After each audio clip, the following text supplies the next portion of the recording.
You are watching Blunt Politics with Boston Brian. Let's go. Hold on. Now I got to take that off there. 1 second. Let's freaking go. How's everybody doing today? Good morning, good evening, or good afternoon, depending on where you're watching this from and when you're watching this. I hope everybody's doing well. Hope everybody's doing, having a great weekend. Hope everybody's enjoying the week of news that is just blissfully against Donald Trump in every way, shape, or form. Let me put this in the background. We do have somebody that wants to say hi. First of all, happy Cinco de Mayo. Second of all, happy birthday to Mel, who just happens to have her birthday on Cinco de Mayo, so we get to celebrate all the way around. So let's go. We also have a great guest today. Major Ojeda is going to be joining us. But first off, I think somebody else wants to say hi. Let me see if I can add this guy to the stage real quick. Let me see here. How do I do this? I'm going to do this, and then I'm going to do this. There he is. Hi, Bowie. What's going on, buddy? He just wants to say hi to everybody. Now, let me know if everybody can hear me, because we are on the road coming to you live from southern California. So hopefully everything's going to be working out right. I'm not sure. Hopefully you can hear me. Hopefully you can see me. Hopefully everything goes as planned. I'm not sure that's all going to happen, but we're going to try our best. Everybody say hi. Hi, buddy. What's going on? I know you're the star of the show. All right. Let me remove him. Let me get back to me. Let me say hi to the chat.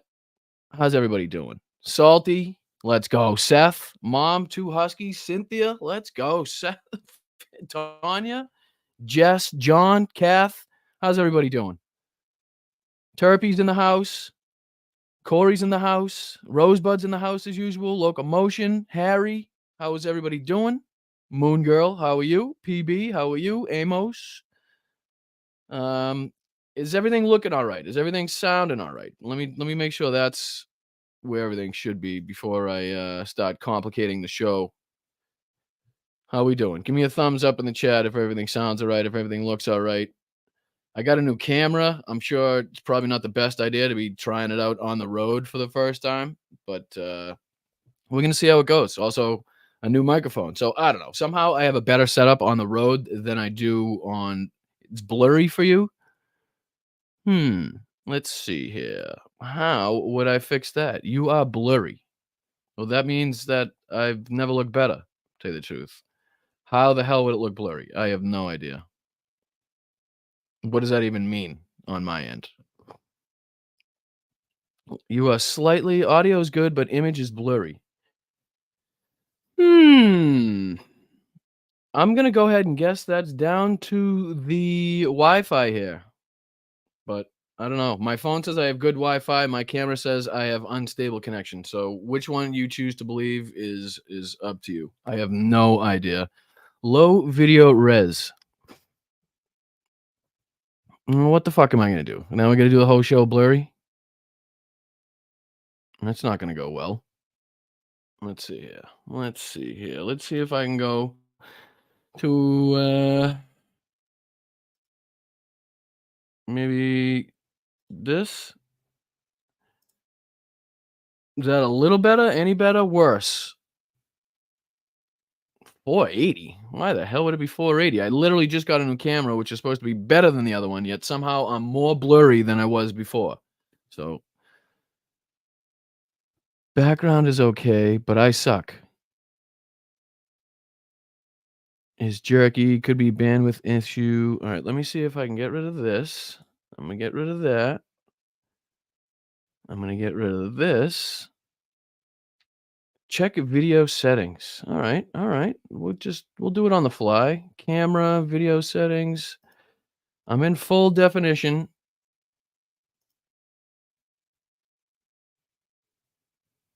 Should be all right. I don't know. Green screen, fade. Have a green screen. Yeah, that's on. Everything should be all right. Looks better to me. The only distortion seems to be bandwidth. See, you guys are throwing around these terms. I don't know what the fuck any of them mean. Bandwidth. Let me check this. It's better. Audio solid. All right. Vaseline on the camera? Is that where that went? I knew I shot it somewhere. I just didn't know where the fuck it went. I didn't know we had something about Mary situation going on. No, I have no idea. I have no idea. Plug into the Ethernet. I am plugged into the Ethernet. I am. Now you guys got me sweating to death. Now you guys got me sweating to death because now I'm worried because the Major's supposed to be hopping in, so I want to make sure everything's all right for him. Anyways, lots to get to. Hope Hicks did not do Donald Trump any favors this week in court. Not unlike any of the other people that have testified so far in this court case. It's Carrie Lake. That's not good. That's not good at all. I don't like it. Yes, Hope Hicks was definitely bad for Trump. Somehow, he's going to try to swing that into something that he can, take the meat off the bones, so to speak, and turn it into something that is a positive for him. But I mean, if you put together David Pecker's testimony with Hope Hicks' testimony, and then you still have Michael Cohen to take the stand, it's not looking good for Donald Trump. Let's just say it's not looking good. I do apologize about the camera if it's still looking like that. Is Brian in witness protection? Yes. I don't want anybody knowing exactly where I am. So what I've done is I've smeared the camera with some Vaseline just to make sure that nobody can pick out any of the surroundings. It looks fine to me. So I don't know. Maybe it's YouTube's end. Again, maybe it's just the good for podcast, bad for YouTube. Well, considering I'm streaming to about 4 platforms that all have video connected to them, I'm not going to say that's probably not a good thing. All right, let's try this. Let's see here. Current view, bandwidth, activity, stream health. Let's go to stream health. My stream status says excellent. Stream is healthy. No health. Stream health is excellent. So that's what I'm looking at here on my end. Excellent condition. Is what it says. That's what YouTube's telling me right now. So go figure why you guys can't see me. YouTube can see me. I don't know. Makes no fucking sense. And this isn't on the show. This isn't on the road show. So as long as I can get through this in any way, shape, or form, hopefully maybe the Wi-Fi will pick up. And I think that's what's going on, to tell you the truth, because everything's set up. Everything's good. My phone says I got Wi-Fi. I think it's just my stream health. Hey, listen, that is the terminology that YouTube Studio has put on it. So anyways, if you guys could just do me a favor and hop out the chat if you have not done so, and just hit the like, share, subscribe, all that great stuff. We are awaiting shortly the arrival of one of the heavy hitters in our progressive sphere of politics, Major Ojeda, who's just an unbelievable man. Look at this. This is usually when I have a guest on, right? And of course, because it's blurry, you're not going to be able to see it. But this is the intro for that gentleman, okay? Usually I write a couple lines of what they've done, what they like to do, what they're about. This is a book that I've had to write with this man's accomplishments, with him serving, running for president, the whole 9 yards. The man is just incredible. So hopefully we can get him to connect. Hopefully I can get myself to connect first. So yes, pasta, fishbone. Let's go. Let's go. Go Bruins. Let's go. Holy shit. That was a nail biter. I'm not going to lie to everybody. The time difference really screwed me up. So let's just say I had to wake up to the news of the Bruins winning. I just couldn't. It's hard for a Boston guy to read and write. That's not funny or fair. Put your hand to the camera and refocus. All right, let's try that. Let's try that. Let's try that. I'm going to say I just don't think that has anything to do with it. Like I said, what I'm looking at is pretty clean. I have it on 1080p at, 60 something. I'm trying to sound like I know what I'm talking about. But anyway, great show for you to come. Lots of clips to get to. Hopefully we can get the Major to connect. First off, let's see if we can hop into a little. It's glitchy. I don't know what you want me to do. It's the Wi-Fi. It's the Wi-Fi. Let me just see if I can pull these clips up. What I'm going to do is Sunday morning shows. Yeah, I mean, like I said, if I was a computer geek and knew how to actually fix the problems that you guys are telling me, I'd believe me, I'd be more than happy to do so. But I'm lucky just to have these lights on, the camera working, well, camera on, so to speak, and the fact that you can hear me. But we'll get through it. We'll push. We'll push. I kind of figured this was going to happen. Let's go. All right. So what I want to do here is do this.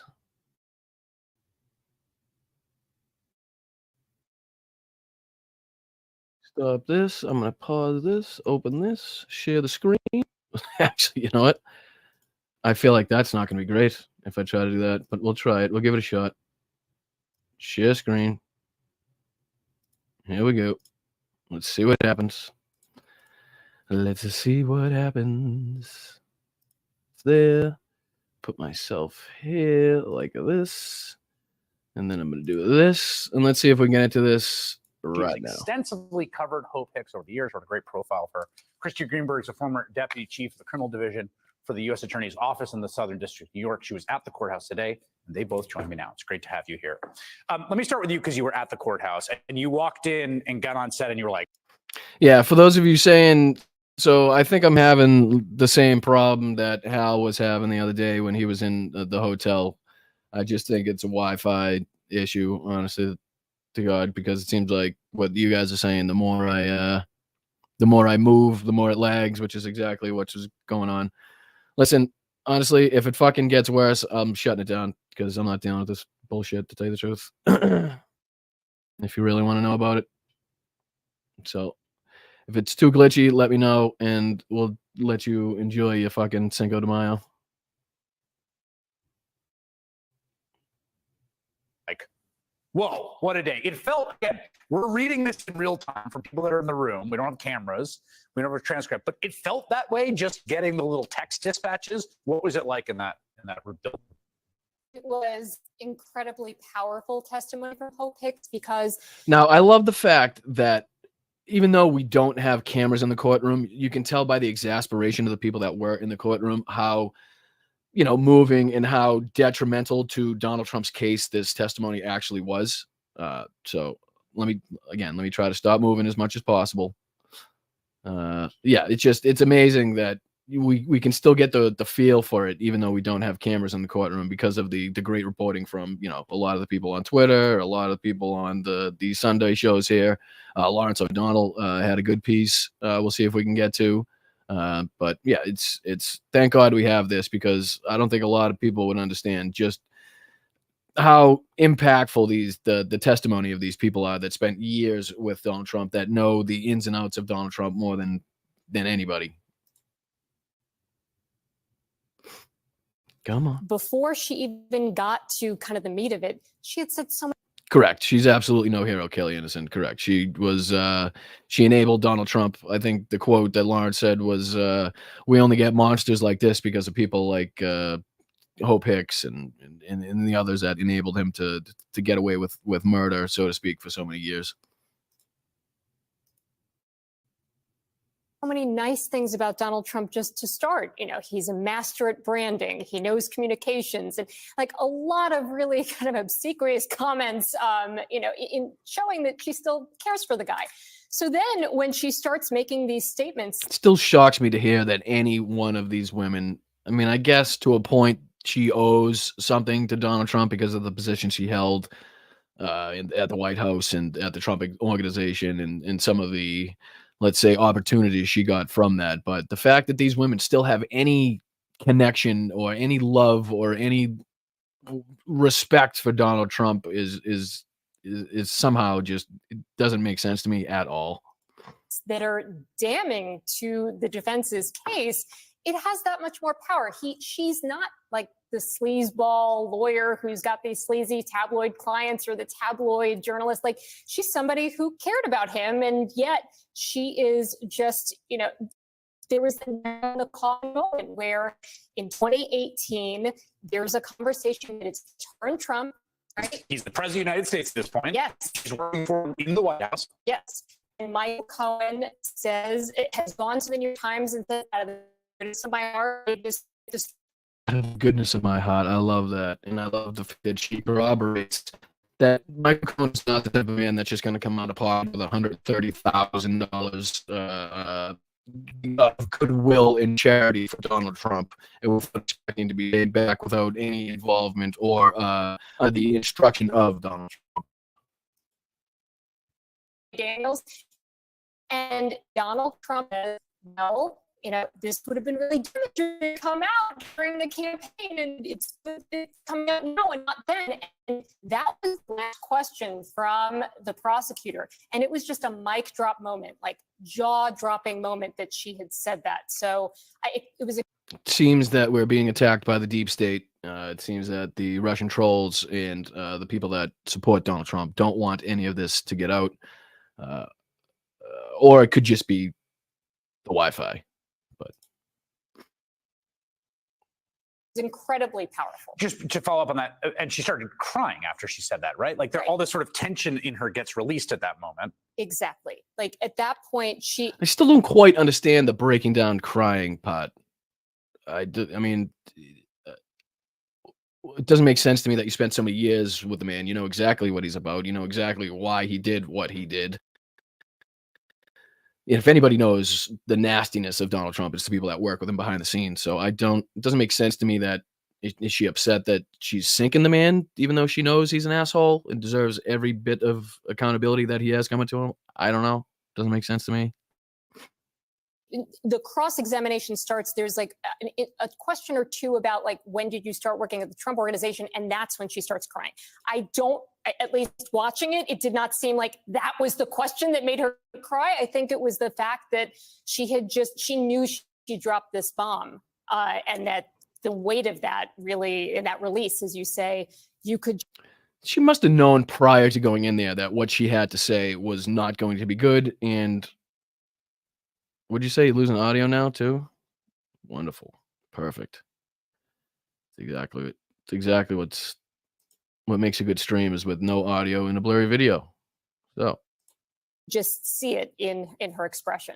Olivia, you've covered Outtakes for a long time. How central was she to the operation? How crucial a witness is she in this case? She was in proximity and in every other way, as close as you could get to that family without having the last name Trump. I think arguably she was much closer to Donald Trump than a lot of his own children.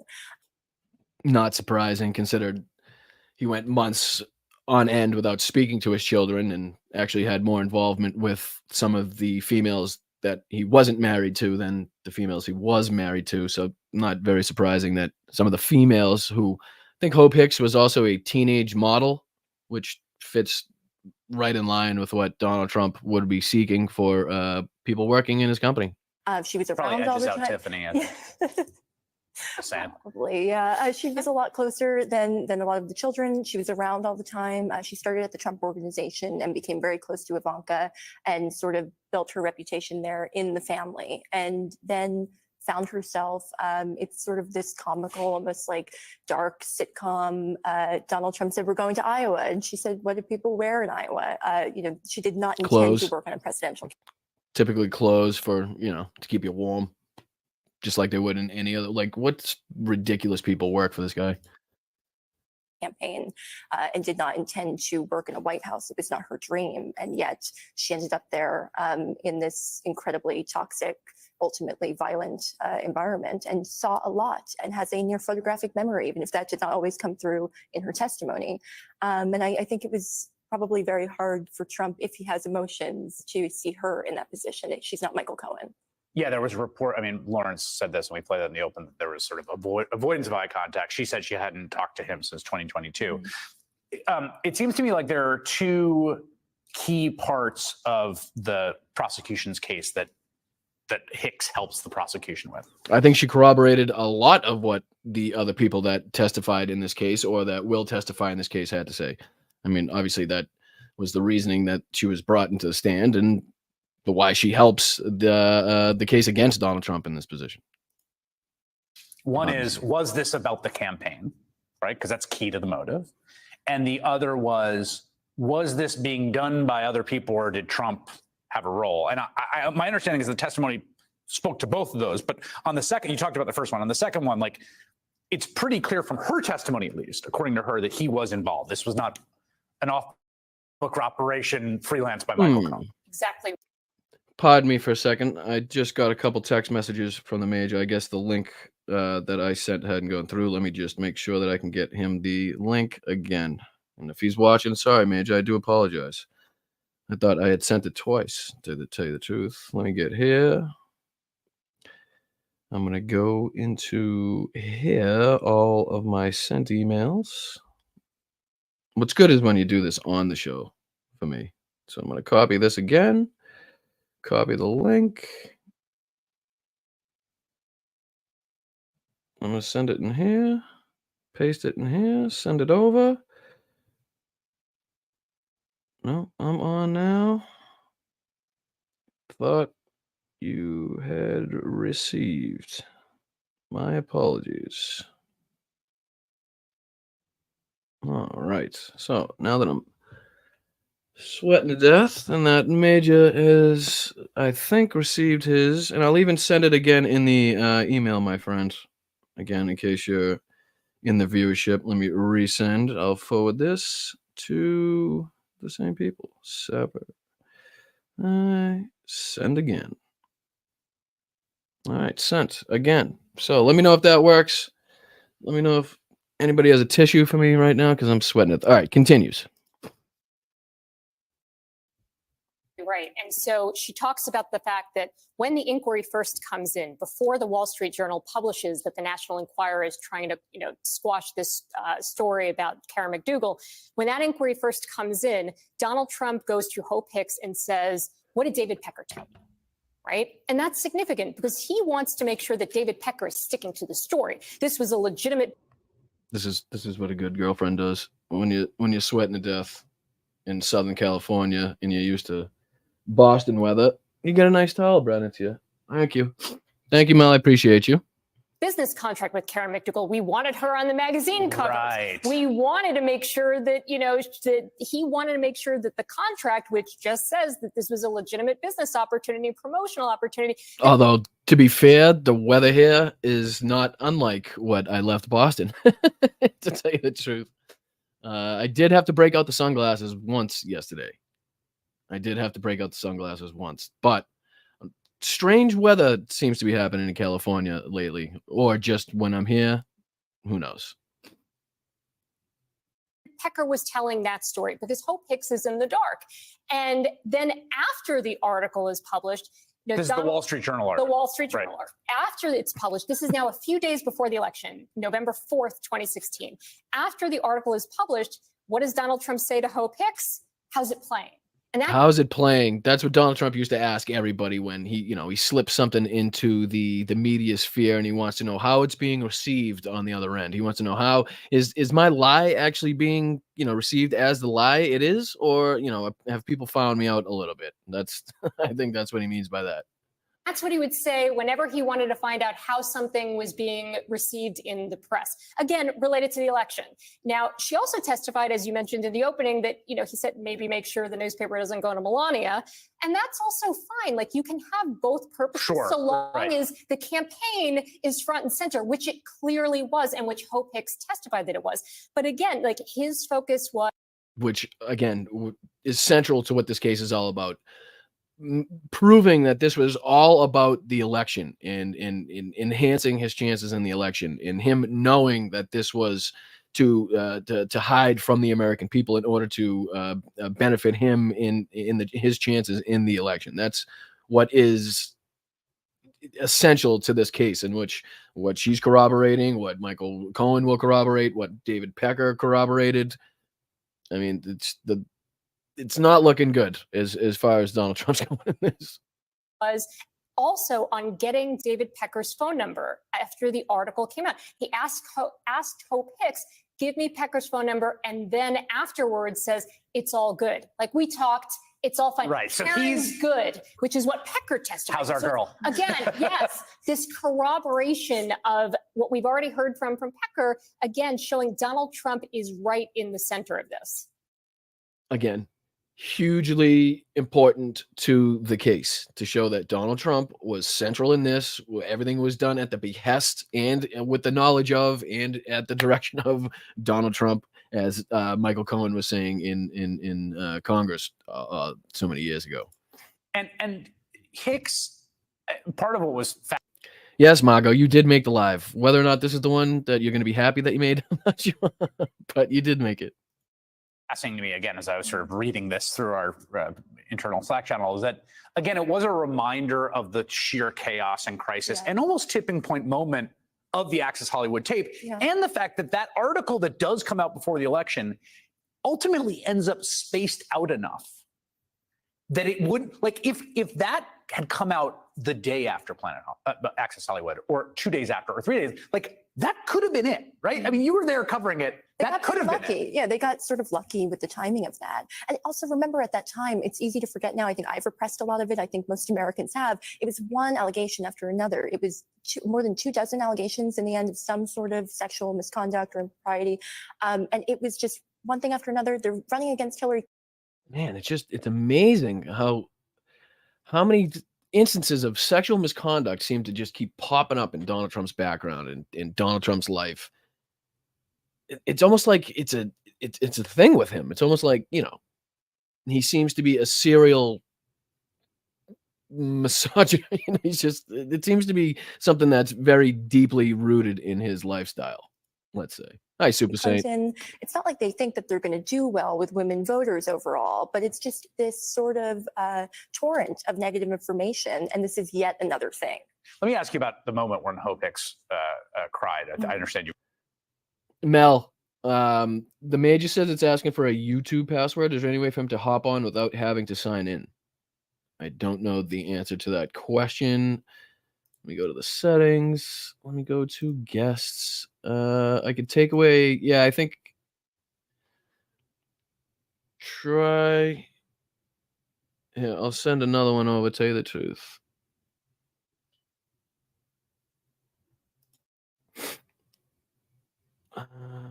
Try it now.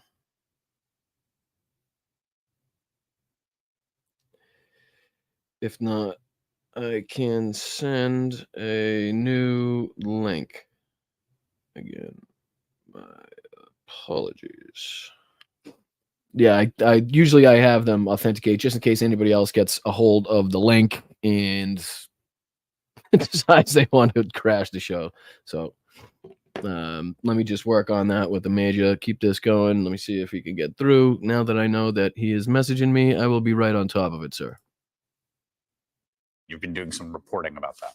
I mean, my understanding was, look, she did not want to testify. She was compelled to testify. It's not as though she raised her hand and said, yes, I want to help ruin Donald Trump's life, right? This is someone who's been very important to her, even if she does maintain very complicated, conflicted feelings about him. And my understanding was that being asked about the opportunities that he had given her in her life sort of brought all of that back and made her very emotional, that it was not a direct response to the realization. Because that's how the cross started. Yes. Which is sort of a kind of like twisting of the knife. Yeah. Right? Like, this guy that gave you everything, you're up here testifying against him. Again, just unbelievable stuff right there. I mean, the fact that all of these people have come together to work against Donald Trump in this one case that he said was, you know, the least he had to worry about. The one that the media says was the weakest, the one that, you know, everybody said that really didn't matter. Turns out it matters. Turns out it's really going to matter. And turns out it really matters to Donald Trump. Now, let me get this out of here. I'll bring myself back up. I'm going to do a little bit of this. And then I'm just going to email the Major another link just in case that the first one didn't work. So this here. There we go. Layer. Do link.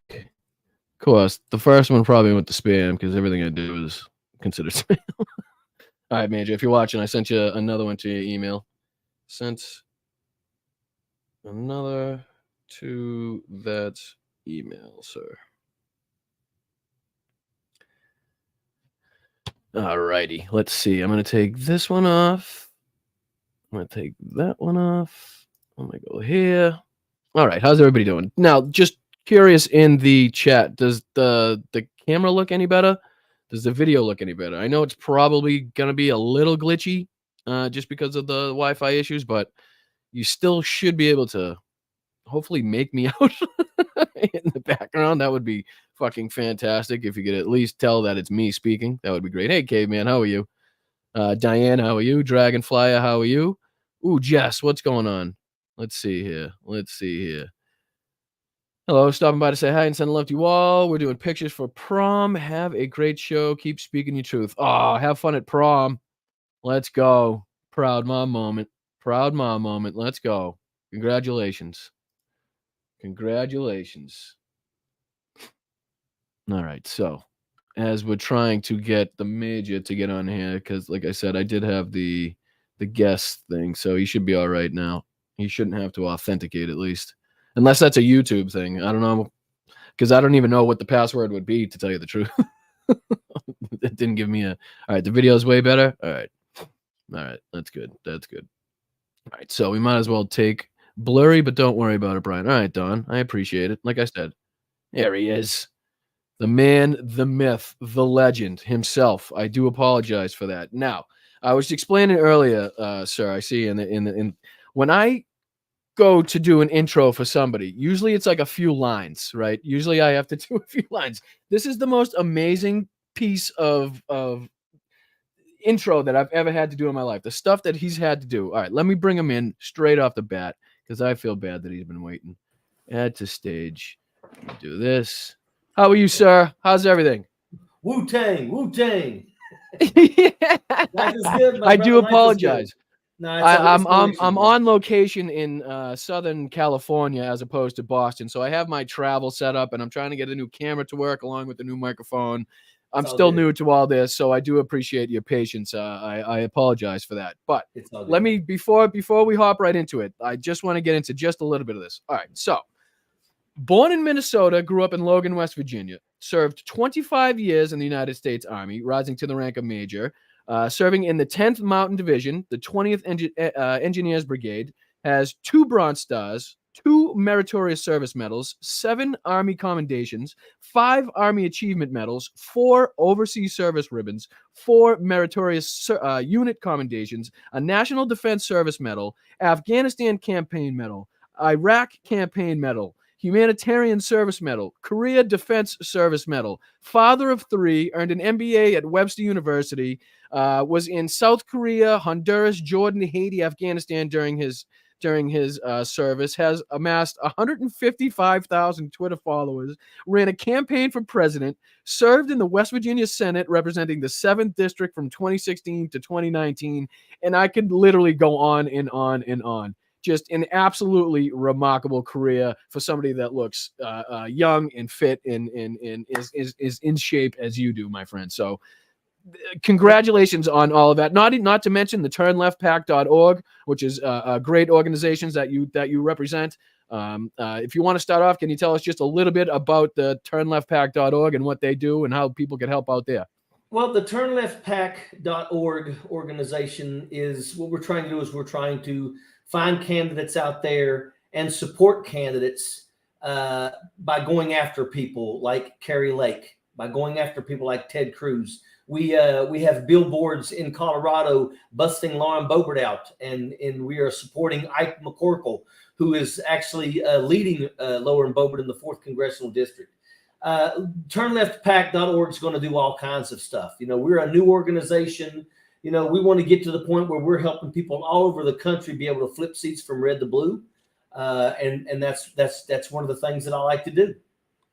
Now, being a blue dot in a very red area, so to speak, you're kind of one of the more important figures in today's progressive movement, in the Democratic movement, because you have the ability to reach people that, say, me in Massachusetts, a very blue state, or other blue dots in blue states probably don't have the ability to reach and to change minds. Especially the people that would go out and vote for Donald Trump or vote for Carrie Lake or vote for, any one of these despicable GOP members, or Lauren Boebert, or anything like that. So it's very important to support people like yourself in red areas that have the ability to change a vast amount of minds in a short span of time. So, well, understand that I actually moved. I left West Virginia and now I live in North Carolina.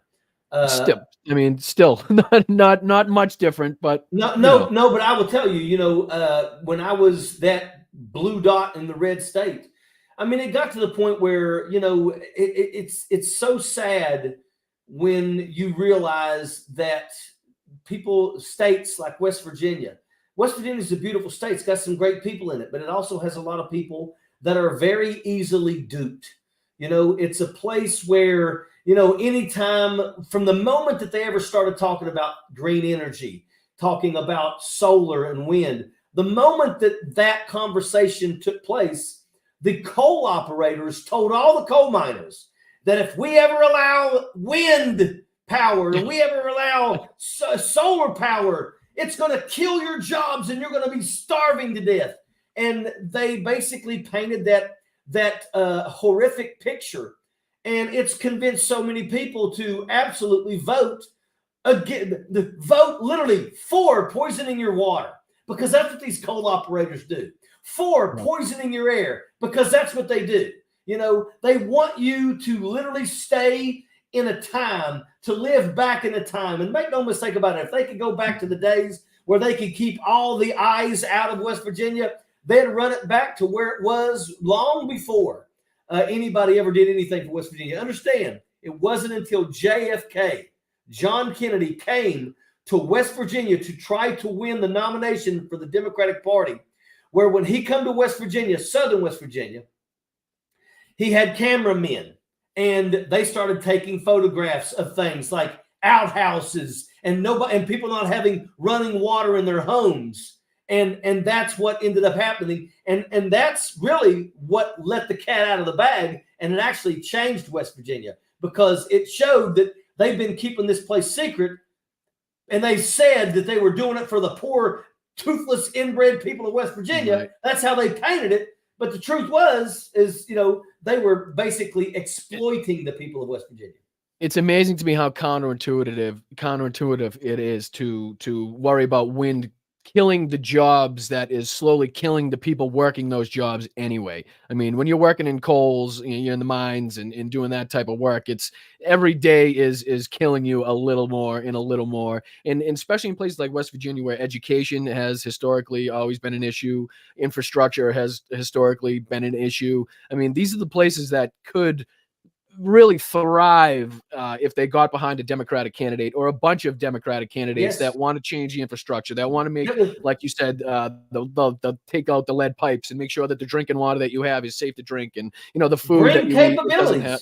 Right. Yeah. Bring in capabilities. I got it. It's sad that the only jobs in southern West Virginia are coal jobs, nursing jobs, and teaching jobs. And other than that, it's Walmart and Wendy's. That's it. And the thing is that, we need people that will bring capabilities to that state. Sadly, when I ran for Congress, Donald Trump come down there, called me a stone cold crazy wacko, and I ended up losing my race. I was actually ahead until he did that. But I lost my race to a woman by the name of Carol Miller, who is running for her 4th term now, and she has never brought the first dollar back to West Virginia except for a PPP loan that she got for herself for $3.1 million. And the sad part about it is that she still goes around and looks at people and goes, I'll do whatever Donald Trump wants. And they vote for her. They're like, yay, she supports baby Jesus. Right. And that's or like, what's her face, who, even to the opposite effect of bringing money into their state, stealing money from their state and using it for trips to Paris or supposed $35,000, $18,000 lecterns or whatever. Whatever. We are living in a world right now where it is absolutely imperative that we see that nobody's above the law. Because right now, what we are starting to realize, the average citizens, all of us, is that that's all been a bunch of bullshit. It's a bunch of bullshit. Nobody is above the law unless you're friggin' a billionaire, because billionaires get away with everything, and they've been getting away with everything forever. If you're a Supreme Court justice, you're above the law. We're seeing that right now, you know, with Clarence Thomas and the rest of these jackaloons. You know, if you're the president of the United States and you want to literally launch a damn coup, I mean, literally, I mean, you know, we are literally on the verge of allowing him to get a pass. And I am hoping, and I believe this is going to happen. He's going to get prosecuted. He's facing 34 felony charges in the hush money trial, and all he has to do is be convicted guilty of one of those 34 charges. And I think he's going to be convicted of 34 of them, because let me tell you something.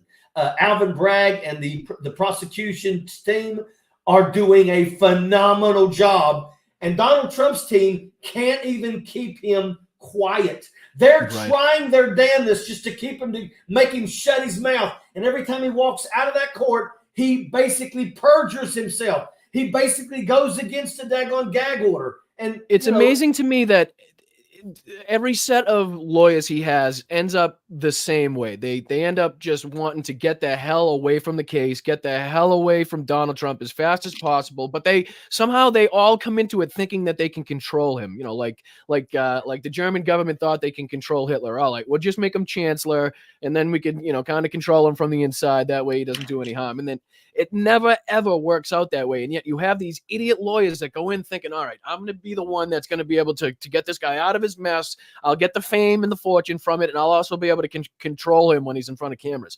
It's fucking impossible to do so. He's an idiot. The more he stands in front of a fucking camera, the more he's going to tell you how guilty he is, the more he's going to give you evidence of the crimes he's committed, the more he's going to fucking defame E. Jean Carroll, which he was desperately fucking close to doing the other day in front of the cameras once again, when he said, you know, he doesn't know the women. He doesn't know. I mean, he's right on the line of you know, getting hit with another fucking $200 million here, you know. Yeah, so we're on that point that if it comes out of Donald Trump's mouth, it's a lie. Everything that guy does not know how to tell the truth. He doesn't. If he did, maybe he would have started it by now, but he hasn't. You know, here's the guy he's dying to tell you the truth. That's the whole point. He's dying to tell you the truth of his illegalities, because he wants people to know that how much of a scumbag he is, and how much he conned the system, and how much he hasn't paid taxes because he's used these fucking loopholes all these years. He's dying to get it out. He doesn't want to have to hide it. You know, he's such a fucking narcissistic fucking loser that he's dying to come out with it. Yeah, and you know, I have you seen the latest trend where people are basically going to Trump rallies with diapers on, talking about real men wear diapers. So you sit here and you said that Joe Biden was Sleepy Joe, and now we find out that Donald Trump can't even stay awake during a criminal trial that could put him behind bars. But yet, you know, and now you're like, okay, what else? Well, I say now that they're busting him out because he shits himself twice a day and has to be friggin' hosed down, let's embrace, you know, people wearing diapers. I mean, at the end of the day, it's just these people are the worst people possible. They're going to they support Donald Trump not because Donald Trump did capabilities that benefit their lives, because he sure didn't. Southern West Virginia, there's not a goddamn thing that Donald Trump did that made your life better. That's an absolute fact. Right. But once again, they like Donald Trump because Donald Trump hates people of color. Light brown to dark brown, Donald Trump hates. Behind the scene, he hates. And, you know, they do too. They do too. And it's ironic to me that the people still following or supporting Donald Trump the most were the people back in the day, or 5 or 10 years ago, wanting politicians and wanting people in power that are corrupt and misusing the system to be held accountable. They were the ones that wanted these assholes and like I said, people in power and politicians that were blatantly, you know, committing crimes or benefiting from the stock market to be held accountable. And now that we're actually doing that, they're on the total opposite side of the fence. Like, oh my God, the fucking justice system has gone crazy. Now we're prosecuting fucking rich people. What are we going to do next? You know? Yeah, exactly. That's going to be their friggin', you know, they're going to fight that battle, because at the end of the day, remember, Republicans don't win elections because of small dollar donors. You know, I raised $3 million in small dollar donations when I ran for Congress. That's my opponent, Carol Miller, she raised $3,000 in small dollar donations. That's the average person digging in their pocket and giving you $5. And you even had some bigger names come out and support you as well. Some celebrities and some absolutely, big names. Hell, I looked into it. It's I, pretty cool. I got Danny DeVito sent me $1,000. I got money from he's a guitarist for Bruce Springsteen. Van Zant is his last. I mean, just he's the guy that gave the head wraps to. He was Jamie in Sopranos, correct? Right? Yeah. The guy, right. Yep. I mean, Yep. a lot of good people out there, But I mean, at the end of the day, West Virginia was a place where it didn't matter. They're still electing people that are the worst. I've just been passed a note by the chat, and they're curious if you have any plans on running for office again in the future. Well, I live in North Carolina, and very few people know me here in North Carolina. I would love for the Democratic Party if they ever decide that they would like to see somebody like me. But once again, when you say you want to support me, you have to be all in, because make no mistake about it, I'm not gonna walk on eggshells around no fucking body. It's not gonna friggin' happen. If I don't like you, you're gonna know I don't like you. Because I think that's the best way to be. You can avoid somebody that you don't like, but I'm not going to sit and tap dance around somebody that I don't like. So I'm going to say what I say. I think that's why we call this blunt politics, because, like I said, I'm no refined political strategist. I'm just an ordinary plumber. That's what I do every day of my life, and it's just somebody that what I do is I study World War II and military history and World War I, and that's what kind of brought me into the political sphere, is seeing the parallels between what Donald Trump was saying and doing, and the tactics that he was using to what say a Goebbels or the SS were doing, different techniques that he was using, and when he calls fake news media, the first thing you try to do when you come in is to try to disassociate yourself from the news and make it so that what you put out somehow can combat what the actual people in the journalism area are saying. There's so many different parallels. Like you said, the rallies themselves. One of my first TikToks was a side by side of a Nazi rally in 1933 or 34 or something like that, side by side with a black and white portrait of one of Donald Trump's. And it was when he just started using what was called the Q theme song to kind of end his rallies. When he first started that bullshit of the song, and at the end of the fucking rally, and the people putting up one finger, whatever the one, where we go one, where we go all, I'm assuming is what it meant. And the fucking distinction between the two and the similarities between the two were so striking. It was like it's almost impossible not to see, And that's because Donald Trump absolutely wanted to mirror, because Donald Trump looks at Adolf Hitler as if he was a success, and that's what Donald Trump wants. But I got something. I want you guys to know that I write things down all the time. When I have ideas, I write them down.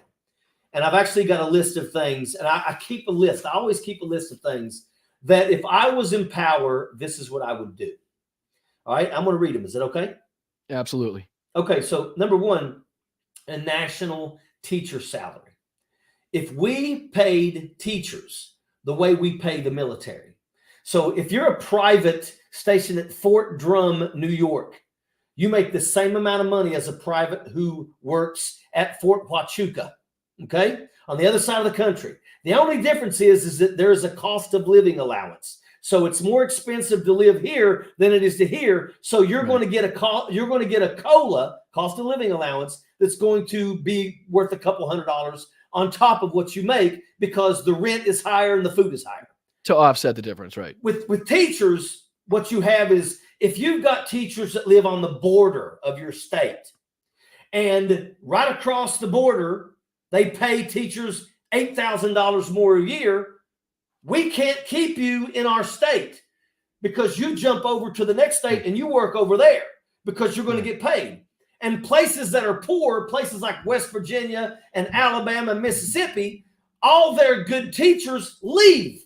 They leave because they want to raise their families. They don't want to friggin' live to educate children, to also live in poverty. So if we had like a national pay scale that said, if you're a brand new teacher and you have a bachelor's degree, this is how much for the first 5 years, this is going to be your salary.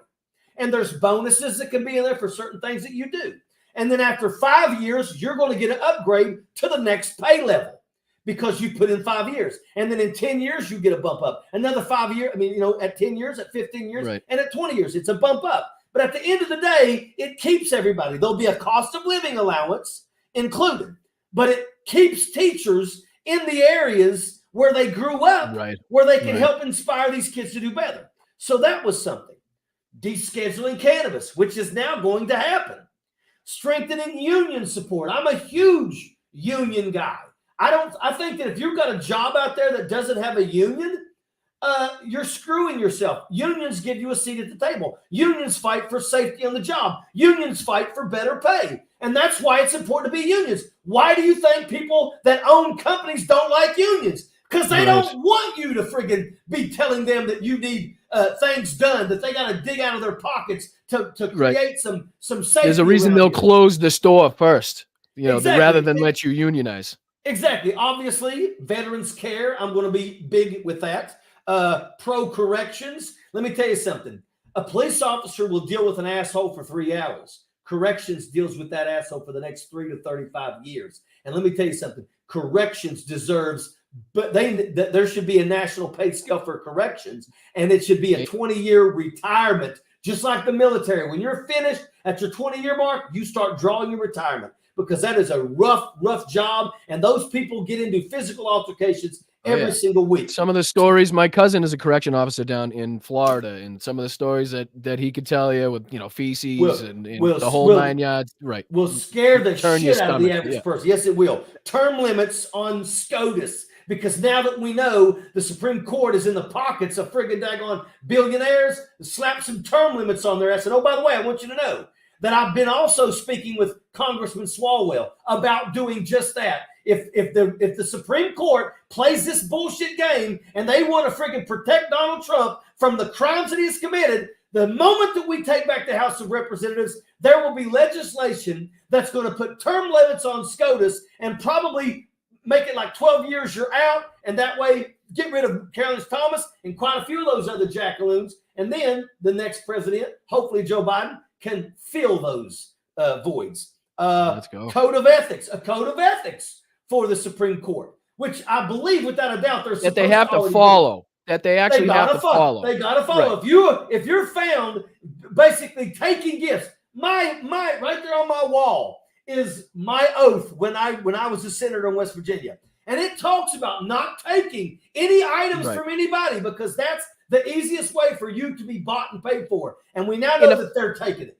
And if I'm not mistaken, they actually did have a rule change, not that long ago, but they had some stipulation where it didn't apply to any of the Supreme Court members. You know what I mean? It was ridiculous. It's like they get basically a get out of jail free card and the ability to take free trips, hang out with guys that have Nazi memorabilia, more Nazi memorabilia than fucking Adolf Hitler had in his fucking, that's it. And that's what they like. And that's unacceptable. Prison reform. I'll tell you right now, when a person, they always say, if you do the time, you do the crime, you do the time. Well, when they finish doing their time, they should automatically be given their voting rights back. They should and while they're in prison, we should be doing more. There's a lot of prisons out there that put the prisoners to work, making license plates and stuff like that. That doesn't help them. They're not getting out of prison and going to some license plate factory. Modern day forced slavery is what that is. Yeah. What needs to happen is we need to do things like bring in the labor unions, and let's teach these people how to be electricians and plumbers and HVAC guys and welders and things like that. Because then if they get out of prison, they can actually go get a job, and they won't have to go back, because that job will pay them a wage that allows them to put food on the table and pay their bills, and they won't have to go back. The best chance they possibly could get to make it in the world outside of the correctional facilities. Exactly. Right now, our prisons do one thing: teach prisoners how to be teach them how to be bigger and better prisoners is what it is. Medical cannabis. I think that the Veterans Administration should be giving me medical cannabis instead of the friggin' Cayetapine, the Cyriloquil, and the friggin' Trazodone that I friggin' take all the friggin' time. I would much rather my damn military, my VA system, give me a damn medical card where I can go get so much every single month, And that right there will help me to be able to get through the nights without having any major issues, dreams, and things like that. Seroquel's a big one too. Yeah, buddy, I've been taking Seroquel since 2005. Right. Feminine hygiene items, tax-free. White-collar crimes to equal blue-collar crimes. Because what we're watching here right now is we're seeing people at the top being held accountable. And what we're realizing is that the people at the top always have a different standard. We're not sending these people to prison. And the truth is they're the worst. You know, if you look at some of the people that own these coal operators and these people that are in gas and stuff like that, they have poisoned thousands of people's water, and they get away with it. You know, knowingly too. When a daggone company poisoned 400,000 citizens of West Virginia's water, when that happened, Carol Miller ran this is before she was a member of Congress. She was a House of Delegate member in the State House of West Virginia. She ran straight to the Capitol and pushed legislation protecting the company that poisoned the water for 400,000 West Virginians. We were doing cases of water and cooking food. My organization was delivering food every day to areas that did not have water. We had a tractor trailer sent to a grade school in West Virginia because the kids didn't have no water. They couldn't drink out of the fountains. So, you know, we did all these things. You know, we do these things, but once again, you know, because these people get away with it and they get a pass. White collar crimes have always gotten a pass. You know, if a black man gets caught with crack cocaine, they want to send him to prison for 20 years. If a white guy gets caught with cocaine, why, that's a slap on the wrist. Come on. Right. He's white the cop. collar crime. Yeah, the reason why filthy rich people break the law is because they've always been able to get away with it. I can file for bankruptcy and fuck every single worker that's ever worked for me out of their retirement, and I'm free. I completely get away with it. That shit happens on a daily basis, especially in places like West Virginia. That's why you got coal miners that get fucked up after like 10 years, and they got to file for early Social Security, which they take a big hit in because they can't work anymore. That's how it goes. Price gouging by corporations should have a severe fine. Right now, our economy is doing phenomenal. The stock market is trading better than it ever has before, way better than any time in our history. But yet corporations are price gouging. I mean, oh, by the way, did you get you some Girl Scout cookies? Did you notice that even the Girl Scout cookies, now it's a little box that's got 12 cookies in it. It used to be a box about twice the size, and it had twice the cookies, but you're paying the same amount for smaller. You ever go the shrinkflation, right? Yeah, you ever go use Mr. Clean? Now Mr. Clean don't come in the big yellow bottle. It comes in a thin yellow bottle, but the price is the same. That kind of shit's going on. And corporations should not be able to get away with doing that kind of shit, and they're blaming it on Biden. And the worst part is we have CEOs of these corporations on record, on fucking tape recording, telling their shareholders or, you know, these people that they go to these conferences to that, all right, this is the time for us to strike. While inflation is high due to COVID and, you know, and fucking the supply chain messing up and everybody changing jobs and people dying. I mean, let's not forget that 1 million people dying in your country, it will have a huge effect on the, you know, the way shipping is done, the way that people buy goods. When a lot of companies go out of business, now this company isn't getting bread from here, they got to get it from way over here, which is then costing this company more. But the fact that we forget about all of that is fucking mind blowing to me. But we have these CEOs on tape saying, okay, this is our time to strike. People are going to blame the government. They're going to blame Joe Biden because they're not educated enough to know that it's the CEOs. Believe me, there are price hikes due to goods costing more to get. Absolutely. But the CEOs know that they can charge double that.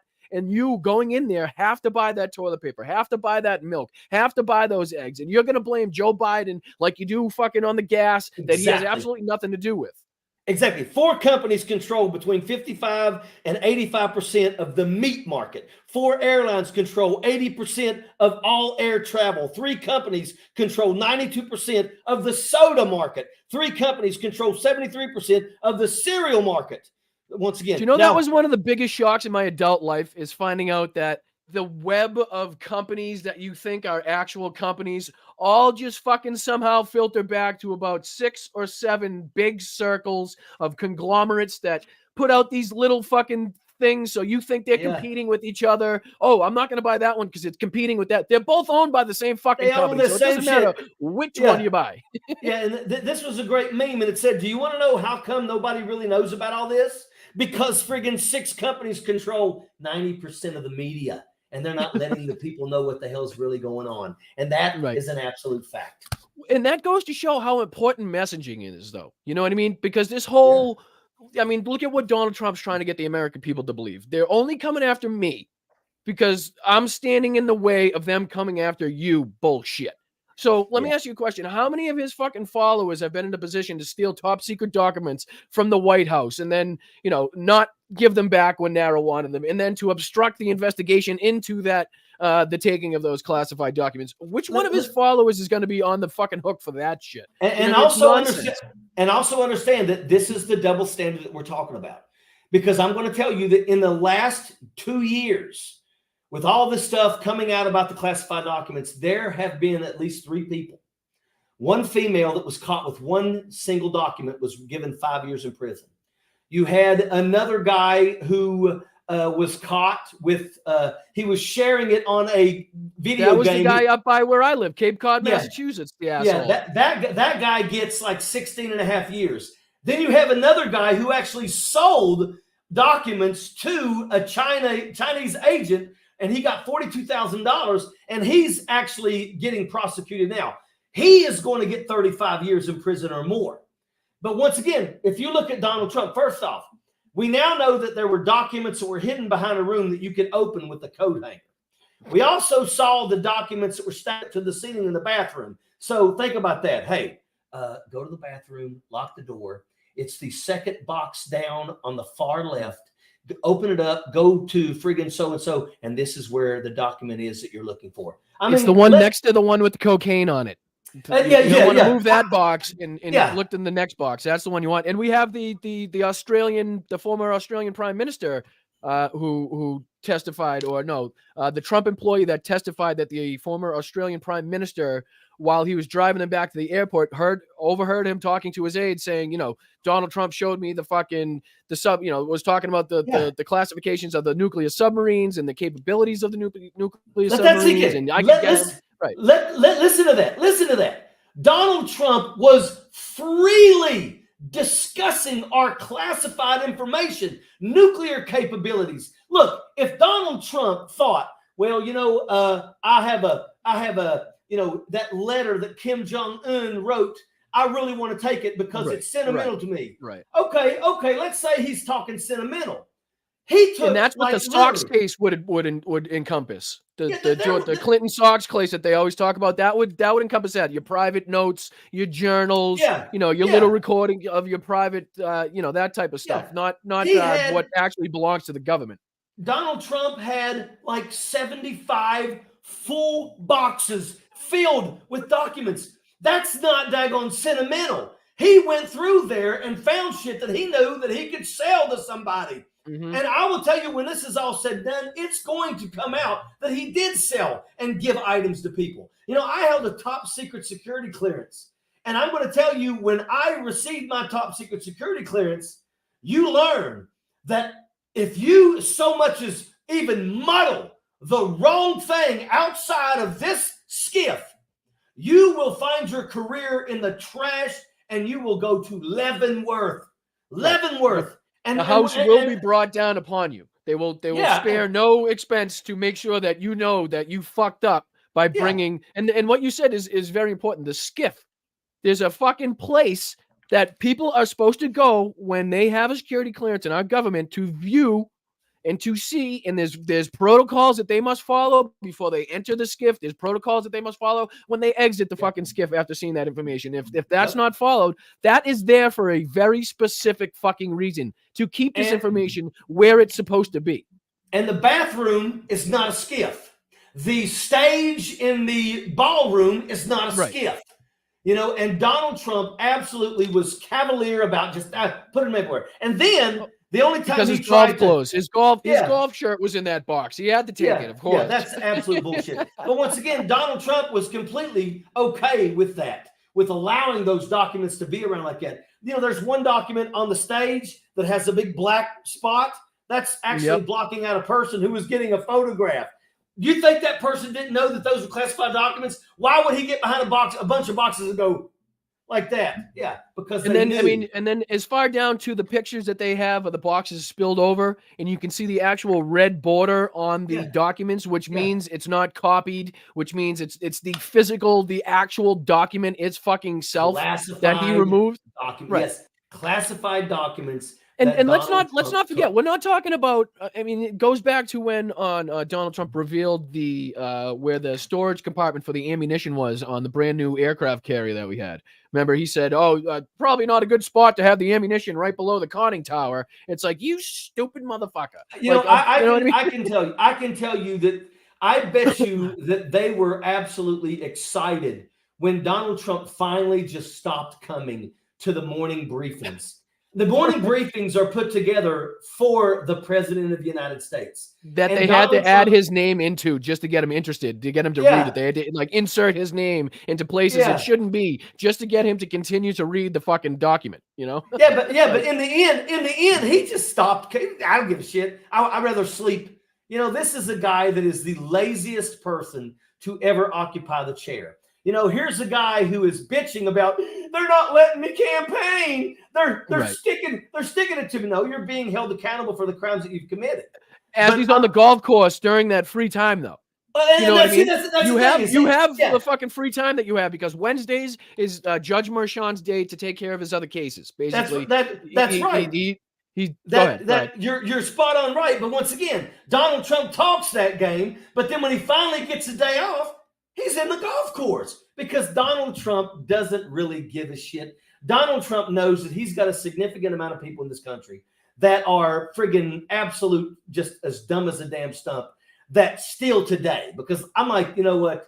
If you steal today, look at Donald Trump and think, leader, you got some problems. But just think, at the end of Hitler's life, he still had people right down to the very end that knew what he was doing, knew what he put the German citizens through, knew everything about him, and still would follow him to the ends of the earth no matter what. So there's always going to be that group of people around him, and I don't want people to get too discouraged when they see, look at now, he's down to doing fucking rallies 25 feet from his plane on a fucking tarmac on a runway at some random fucking airport in a red zone in some fucking asshole area of uneducated people. So, and he's complaining, why is it so windy? I don't know, maybe because you're at a fucking airport on a runway, because that's about the only place that would allow you to do it, because you don't pay your bills. You still owe fucking towns and cities from 2016 for the security that they provided for you during your rallies and shit. And what I was going to say is, we continue to think about the nuclear information as it pertains to, say, the submarine,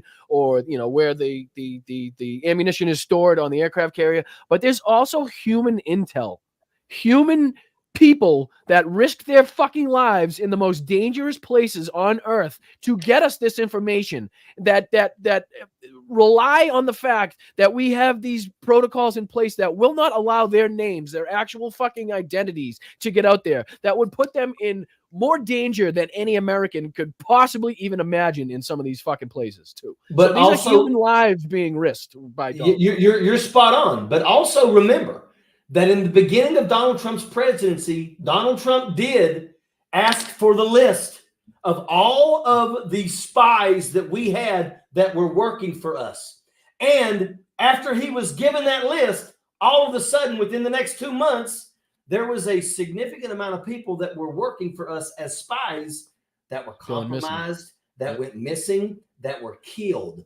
And I'm going to tell you, when this is all said and done, when the ugliness is finally all out, and the damning evidence is so damning that these friggin' people over here that are wearing diapers, these white people wearing blacks for Trump shirts, it's going to be so damning that even those dumbasses are going to realize, wow, we were duped. It's coming. It's going to come. And and I'm going to tell you, it is going to show that Donald Trump gave information that cost the lives of the people that were actually out there trying to get information for the United States of America. It's really too bad that out of all the documents, he decided to keep the pandemic playbook that the Obama administration left for him, just in case, say a worldwide pandemic were to occur. He knew what the fuck to do.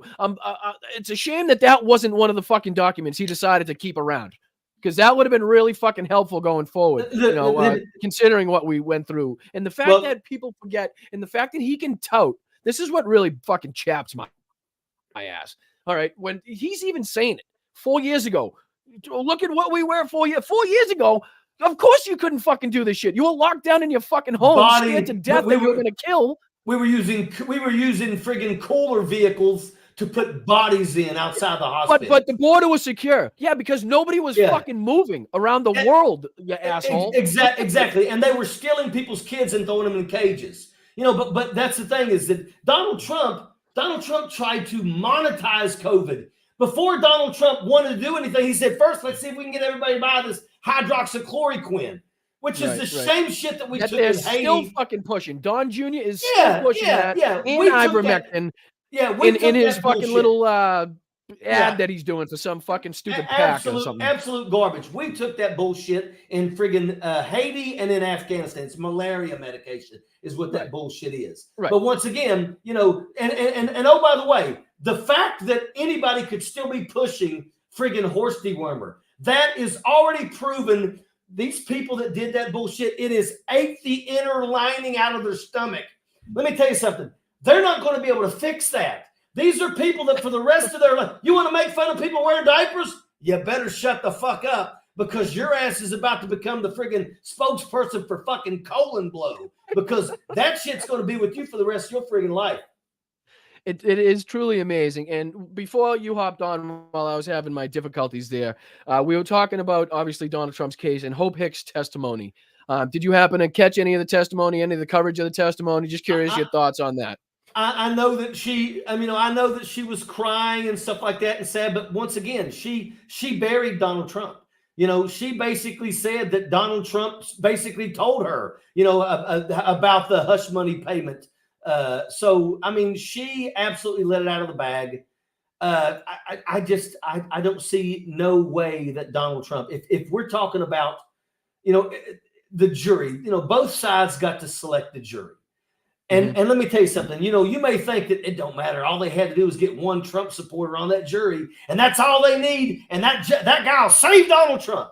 Let me tell you something. Let me tell you how damning it is, how hard it is for you to be on a jury to look at all the evidence and then think that you could just say, nope, not guilty. Right. While 11 of your other peers are staring at you in the room saying, what the fuck are you talking about? Are we looking at the same thing here? And let me tell you something. While the case is going on, if you've got one guy that says, I don't give a fuck, I'm going to say innocent no matter what, don't you understand that the jury actually has the ability to speak and say, look, we got a guy on here that's not taking the evidence seriously. Yeah. He's just saying that he's supporting Donald. Then they'll get rid of his fucking ass. And the thing about it is that when you are faced with all this evidence and they have tons of evidence, the only thing you can do is go, he's guilty. And remember, once again, doesn't matter. He's facing 34 felony charges. They're going to go when the day they finally decide and they're going to go ahead and tell him what he's guilty of, it goes line by line. On the first charge, how do you find? And they're going to say guilty or not guilty. And all they have to do is say guilty on one of those 34 charges, because each one of those charges carry between 5 and 25 years. So all it takes is one. And there's already been a significant amount of people that are Republican that have said that that's the game changer. If Donald Trump is found guilty in a court of law, they're cutting ties. And that's on top of the Nikki Haley supporters that already, before any of that happened, have said they won't support. Yeah, 160,000 people wrote in Nikki Haley's name and chose to do that instead of vote for Donald Trump. So make no mistake about it. Donald Trump is out there talking about, we're doing great, we're winning. We don't need any more votes, he says. We're doing good on votes. We don't need any more. Donald Trump is an idiot. He's setting the stage so he can go, they stole it again. But the Hey, truth listen, is that's a fucking great point, Major. I brought that up on my last show. A lot of people aren't thinking about that either. It's what we're going to have to deal with, not if we win, but when we win this election. These people, again, have been set up for years believing that Donald Trump is up in the polls. Every time he gets indicted, his poll numbers go up. Did you hear Donald Trump? There's no way with Sleepy Joe, and this is what they're saying, obviously not me, that Donald Trump will not win. And now when it happens that they're not going to win again, they're going to fucking lose their ever-loving fucking minds again. Let me tell you something. If you noticed it, Donald Trump come out 2 days ago, and he said that the economy is in turmoil. And he's basically talking, the unemployment went from 4.8 to 4.9.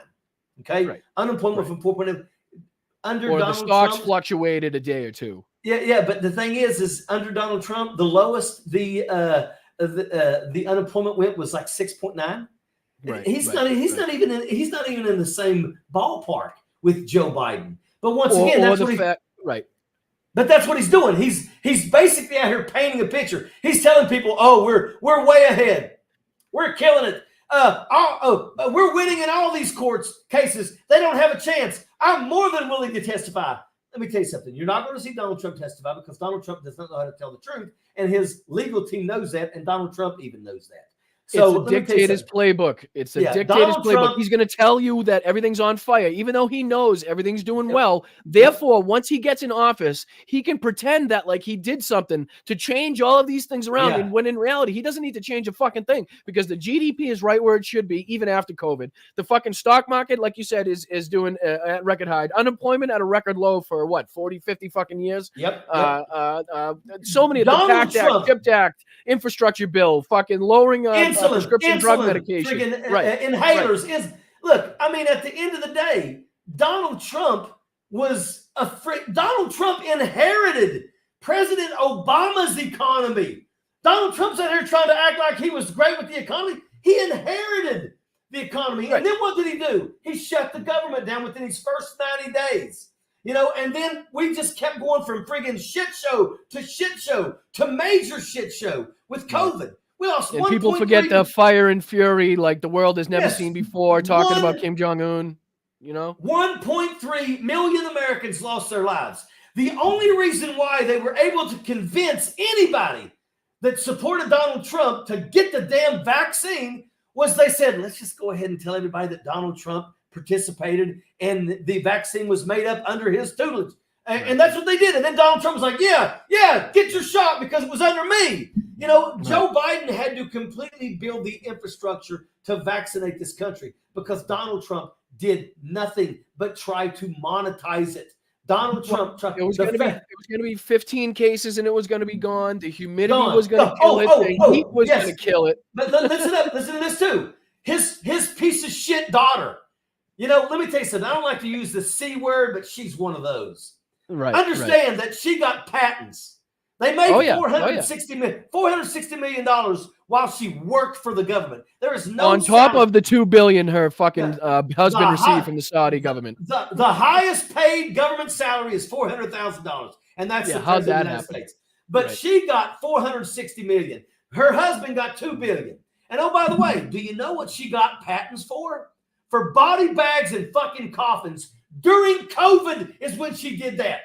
That right there tells you what a good person she is. She's like, all these motherfuckers are dying. Let's get a patent on fucking body bags. Talk about insider, right? Talk about insider trading. You know what I mean? Talk about knowing what's to come and then benefiting from having that inside information. These people are the worst versions of themselves. That tells you right there that they did know how fucking bad it was going to be. Just like when we heard Bob Woodward with Donald Trump in that interview where he says, listen, Bob, I know it's fucking way worse than the flu, but, I don't want to create a panic. I don't want to help these people and maybe get them so they can prepare. And, I want to see people fighting over toilet paper. I want to see grocery store shelves empty and people fucking struggling to get food and can't leave their homes. Yeah, I don't even know what the full total is for people that have died from COVID. But I mean, across the globe, you're talking 100 million. It could be 100 million people. Remember, if you listen to China, only roughly 15 to 20,000 people in China died from COVID. If you really want to take their numbers for it. Yeah. But I mean, what else can we talk about? There's what do you think about the trial so far? I mean, I like the way that the prosecution has really set up these witnesses to corroborate each other and to really make it about the election and knowing, making it so that we know that Donald Trump knew that what he was doing was on his behalf, at his behest, with his knowledge, and directly to affect the 2016 election. And understand that, they want to try to say, well, how can you take Michael Cohen's word for anything? He's a liar. When Michael Cohen testified to Congress, Clay Higgins, that sack of shit from Louisiana, Clay Higgins was like, you're a liar. There's no reason for you to even be able to testify in Congress. And when he said that, Clay Higgins is a retired police officer. He was a cop for like 30 years. And I'm going to tell you, I bet you $1 million that there are a lot of people that Clay Higgins has sent to prison for the rest of their lives because of other criminals who told on that criminal. Right. But yet, Michael Cohen testifying and finally coming clean is unacceptable, and we should not take his going his to word. jail on somebody's behalf. Then somehow makes it so they're not believable when they go ahead and tell you about the crimes that they were committing on the other gentleman's behalf. Makes absolutely no fucking sense. Yeah, to me, the Republican Party is at this point right now. I mean, it's just a group of a bunch of bootlickers. I mean, first off, you're not going to convince me. I mean, Lauren Boebert and Marge the Trainwreck Green, because they're stupid people. But everybody else on that damn floor is not stupid. Now, they may not be good people, but they're not stupid.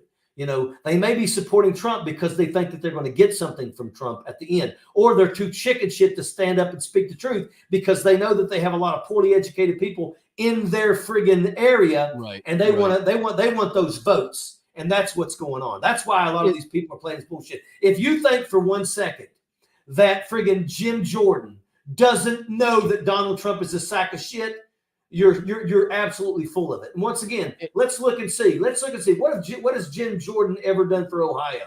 He's been on Fox News over 500 times, but in his entire time as a friggin' member of Congress, he has never pushed or passed one single bill. Neither has Matt Gaetz.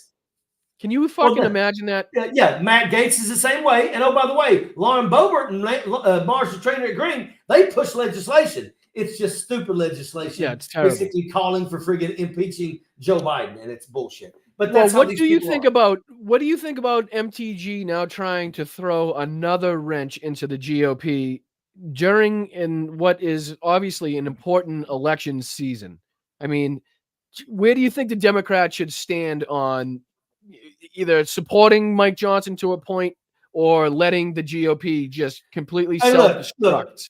Look, the GOP is already self-destructed. I mean, to me, my thoughts is that they shouldn't survive. Thank you, Colleen. With the Senate. My thoughts are they shouldn't survive in the Congress. I think we're going to take back the House, but I really hope we take more seats in the Senate. Because let me tell you something, if we do, I'm going to tell you, because I have a lot of people in my phone that I've messaged back and forth. I got Gallego in here. I got lots of members of Congress in my phone. And I'm going to tell you, things are going to friggin' change. Things are going to change. I love the new class of Democrats. They're fiery. They don't take no bullshit. They fucking stick it back. Yep. Oh my goodness gracious. Jasmine Crockett is my fucking favorite. She is friggin' on fire. AOC is just as smart and just Dan as Goldman. AOC is pushing legislation to impeach Clarence Thomas. Folks, let me tell you something. That's the reason why it's important to vote Democrat. Because if we take back the House and we increase the Senate and we keep the Oval Office, there's going to be things that are going to be done that's going to benefit us so much. I mean, look, I'm going to tell you. And the people that need it the most, too. The people that need this shit the most. Hey, the jobs are going to be there. The jobs are showing up everywhere. The CHIPS Act has brought 30,000 jobs to Ohio alone. So you people in Ohio that are getting those jobs, it'd be pretty nice if you supported the guy that got you those jobs, not the fucking dickhead that will send your jobs back overseas as soon as he can. Like the type of factories that are going in Marjorie Taylor Greene's district. That are creating some of the biggest, the biggest Joe jobs Biden in is the actually area. Joe Biden is actually showing what a real president does. He's doing things that are benefiting the red states. because he's the president of all Americans. And you know those how you fucking can tell people don't that, sir? understand it. Do you know how you can tell that is when the people that voted against these things are then online or in the fucking ribbon cutting or at their towns touting the money that is coming into Let their me tell you fucking something. cities and towns, even though they voted against this shit. Don't you That's dare. how you know it's good stuff. Yeah. Don't you dare allow a Republican to stand in front of any damn bridge or any road with a shovel in their hand and try to take credit. You immediately Google friggin' their voting record on friggin' infrastructure, because every friggin' Republican voted against it. But you know what? Every damn Republican's been caught already trying to take credit for it. And I love that Joe Biden is calling them out too now. Listen, when he calls them out on That's right. And if you're in a state that your representative got caught lying, that should mean something to you. You know, integrity matters. And let me tell you something, even small lies when you're talking about freaking governance is absolutely unacceptable. You know, these are people that get paid a lot. And let me tell you something, there's a lot of benefits. Make no mistake about it. There's a lot of benefits. They get a stipend that allows them to pay their workers a lot of good wages. They get to fly back and forth from their home states free of charge. Those are free flights for all of your members in Congress. That's a fact. Raskin, I love this fancy. Raskin, I'm telling you, Raskin is so intelligent. And once again, he's another one. Every day he takes a Republican and he picks them apart, and they don't have a chance against him. He is a friggin' scholar. This guy teaches friggin' like constitutional law. You're not going to get into a friggin' pissing contest with him and walk away unscathed. Right. I mean, and the thing is, I like to call it calling out hypocrisy to save democracy. The thing that I really started doing this and somehow I blew up on TikTok. I managed to get somewhere near 250,000 TikTok followers, is literally just playing the videos of these people talking and calling out the bullshit. That's all it is. When he says this, okay, let me point out where he did this in his past that totally contradicts what he's talking about now. Or Matt Gaetz talking about integrity. Okay, well, he's Venmoing underage girls, talking about paying their fucking college tuition. He's flying them across state lines, giving them ecstasy while he's drinking fucking Red Bull and Viagra to try to get a fucking edge on because he can't get it up on his own. I mean, these are the people that we're fucking talking about. Lauren Boebert jerking off people at a fucking Beetlejuice concert or whatever the fuck it is. You know, these are the people that are supposed to have integrity. And like when you say, when they say these little lies involve hundreds of thousands, hundreds of thousands, if not millions of people's lives. So a little lie can fucking have a huge impact on these areas. Let me say something here that everybody needs to take away. Take this when you leave here. This is what you need to remember. Did you hear Mark Wayne Mullen? When Mark Wayne Mullen got up and after the whole debacle with Matt Gaetz ousting the McCarthy, did you hear Mark Mullen say? Yeah, they all knew about it. Right. They all knew about this fucking shit. He said, he would show us pictures of these girls and tell us that he was crushing ED medicine and then taking an energy drink to go all night. The thing about that you got to take away is that why did they wait? How come they wasn't appalled by that? How come they wasn't already saying, look, something needs to be done? The House floor is hallowed ground. That's a fact. Right. And until they could benefit from the situation, they said they were nothing. okay. They were okay with it. They probably laughed and looked at those young girls and thought, "Whoa, look at that piece of ass." Let me see that one again. They laughed. It was all a joke. And only when Matt Gaetz went after Kevin McCarthy, now all of a sudden, all of this is surfacing. It's only surfacing because Matt Gaetz pissed off Kevin McCarthy and got him removed from office. That's the only reason. If McCarthy was still the Speaker of the House, we wouldn't be talking about Matt Gaetz. The Republicans are only speaking against one of their own when they go against the fucking Trump bullshit. For their own self-interest. And you know what I attribute that to is a lot of the journalism that we see that have these huge groundbreaking stories that they fucking hold on to until their book comes out, even though it could have a huge fucking benefit to the country, even though it could, even though it's a bombshell that the people of this country absolutely deserve to know about. And I understand to an extent kind of wanting to hold, but if it's something that is explosive, that could have an impact on the betterment or detriment to this country, I feel like you holding on to that so you can come out with your fucking book in a year or 6 months or 8 months, and then we can find out afterwards when we really can't do anything about it anymore is disgusting to me. Yeah. Let me hold evidence back, and then I can say Right. the evidence is in the book, so you'll buy the book, so I can make money off of it.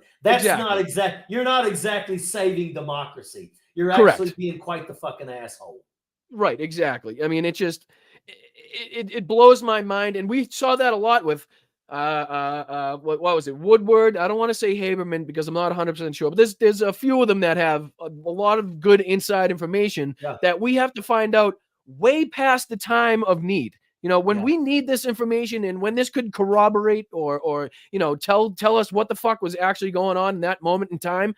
That's when we need this information. That's when you become somebody that is actually doing this to save your country, to do it in the betterment of your country, not your pocketbook, not your fucking wallet, not your book sales. When you realize that Donald Trump played COVID down specifically so that he would get time to try to find a way to monetize. That's what he did. He played it down. It'll be gone, no problem. They say it's nothing. They say it's not a big deal. He played it down because he wanted to first figure out how he can make money. That's when the whole hydroxychloroquine bullshit come out. These are not good people. They don't give a fuck about nobody but themselves. Donald Trump has never been a good person. Are you saying that somebody that would shoot a dog in the face along with their goat and then go on national television to defend that is not a good person? Is that what you're trying to tell me? I would say that. And also for the same person who literally was in a relationship with another person. Both of the two were married for a long period of time. Let me tell you something. Kristi Noem is a piece of shit. She is a freaking cheater. She is a liar. She should be arrested for animal cruelty. And I will tell you, you want to talk about shooting yourself in the foot. I'm going to tell you that Kristi Noem was the one on the short list. She was the one on the short list for Donald Trump. That's a fact. Donald Trump is not happy about this because Donald Trump really thought that she would be a great vice president for him. And now, did you see that he had a review of her book? How awesome that was. He put out a statement, I guess, when her book first came out, saying that he read the book and it was fucking fabulous and she's such a fabulous person. And somebody put that side by side with his Truth Social post of, politician. No, nobody likes a politician that kills dogs or something like that. So it's like, so you didn't actually read the book. Because he lied. He lied. Right. Oh, I got a Republican that's running for office. I need to help him out. Oh yeah, I'll say. Oh, I read her book. It was the greatest book ever. It was like one step below the Bible because that's my real favorite book. Yeah. It's all bullshit. He didn't read her fucking book. Unbelievable. But I mean, she was on. I wouldn't read it. She was on Face the Nation this morning, and she pretty much doubled down on it. Not only doubled down on it, but pretty much said that Joe Biden should have shot Major after he had all his incidents with the Secret Service. And by the way, let me just remind you that Joe Biden didn't shoot his German Shepherd in the face after it had these incidents. What he did was he founded another home outside of the White House with people that could probably be better off, that have more time to spend with the dog, that have maybe more knowledge of how to handle a dog of that and give it the life that it deserves. Even though it may have some issues, even though it may have some troubles, it's never the dog's fault. It's usually the 99% of the time it's the fucking owner that didn't train it right, or something in the home that triggers it or something like that. So what you do is you don't shoot your fucking dog. And I don't give a shit if you're on a farm, a ranch, a fucking out in the country. There's there's ways that you can go about doing that. There's humane ways. If you don't want a dog, a dog, all you have to do is say, I got a dog and I don't want it. I know people that will drive across multiple states to rescue a dog. And to say that, because it did what it was bred to do. It killed some chickens. Like all dogs, like how many breeds of dogs do you know that were fucking rolling around, playing around, but if it got inside of a chicken cage, would probably do what it was bred to do because the fucking the instincts come in. You know what I mean? But also understand that the Bidens did not raise that dog. And it's the owner's job to keep you away from that fucking situation. Yeah. You know what I mean? They adopted that dog. It was a beautiful German Shepherd, but the dog had issues, and that's why he sent it somebody that could actually train it better. It wasn't Joe Biden's fault. But once again, I'll just tell you, I think it shows you a lot about the character of these people. It's basically what I was getting at. I think Right. there's something wrong with the person who doesn't have a pet. I don't know why. I just don't see. Now, I got, if you can't have a pet because that's part of the restrictions in where you live, but for the most part, I don't see why anybody would not want to have a dog or a cat. I mean, family, it's pets are family. But the fact that she could raise a dog for a year and a half and think nothing of shooting that dog tells me that she is a horrible person. I abhor her actions. This isn't like a 1953 Western where you're out in the middle of nowhere and your horse broke its leg and it's crying and whining and you got literally nothing else to fucking do. Yeah. And you know what I mean? It's not. It's egregious to think that that is somehow normal to do in today's day and age, especially to a young dog, where the chances and the possibility of him being reformed and properly trained and properly looked after is huge. It's not like it was a 15, 16-year-old dog that's at the end of his road. Even that wouldn't be acceptable. You know what I mean? Even in dog years. Situation for that. Right. Yeah. Even in dog years. If you looked at dog years, that dog's still only about 10 years old in dog years, if you think about it. And by the way, would we kill your 10-year-old child because they wasn't a good baseball player or they fumbled the ball during the football game? Would you kill your child? I mean, that's man. Yeah. Dude, this is Bowie. I'll end up wanting your dog by the time we get off the show. Bowie is the world's biggest lap dog. He thinks he is a little poodle or a little lap dog that can lay on top of you, and he's about 200 pounds, it feels like. But he's a husky, and we think Mel, what was the other one? A Burmese. And a Brittany Spaniel. So he's basically the best thing, and I agree with you. I think animals are so much better than people. I think they're I don't know. There's something about having a dog in your life that makes it better. You know what I mean? They love you unconditionally. You can be poor as dirt, and that dog will stand by your side. If only people could be the same. If only they could be the same. It's true. I mean, and people can learn a lot. And again, that's why people put a lot of stock into Donald Trump not having a dog at the White House. And people are like, well, I wonder why. Why is that an issue? Why is that a problem?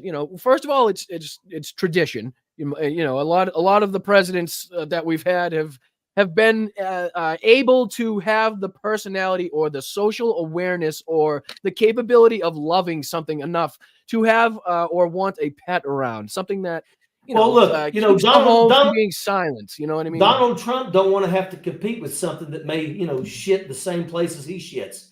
Like all over the place. I actually tweeted out the other day. There was once this politician, right, who had this loving, caring dog.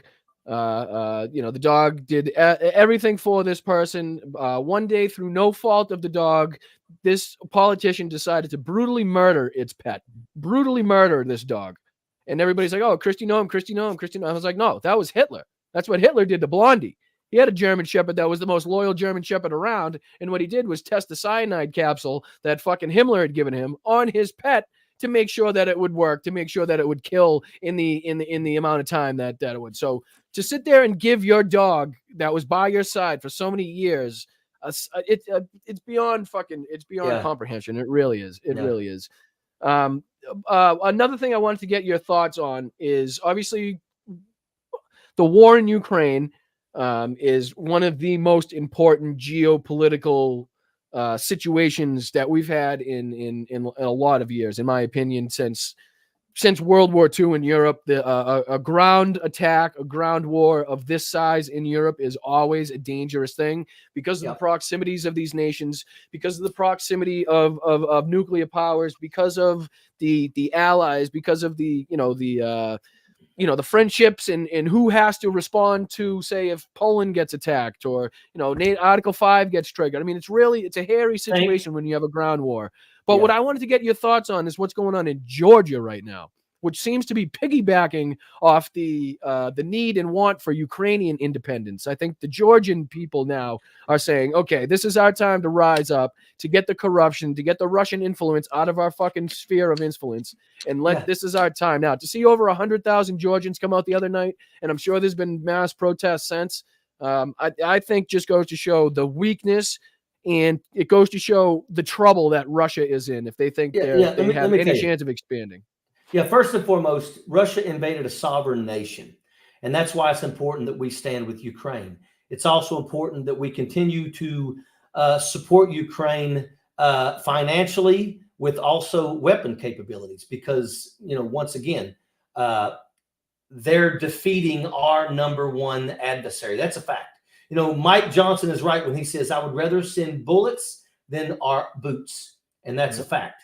So just that's think of the intel that he must have seen to have a change of heart that he's had. Yes, absolutely, You know what I mean? absolutely. But also understand that, I remember when the wall was still up. I was actually stationed in Germany before before the unification, when it was still East Germany. I got and West a piece Germany. of it somewhere around here, actually. I got quite a few pieces. I chipped with the tire iron. But understand that, there was a time when behind the Iron Curtain was Czechoslovakia, was Serbia, it was Croatia, it was Ljubljana, it was Slovenia, it was all of those, the Yugoslavian countries.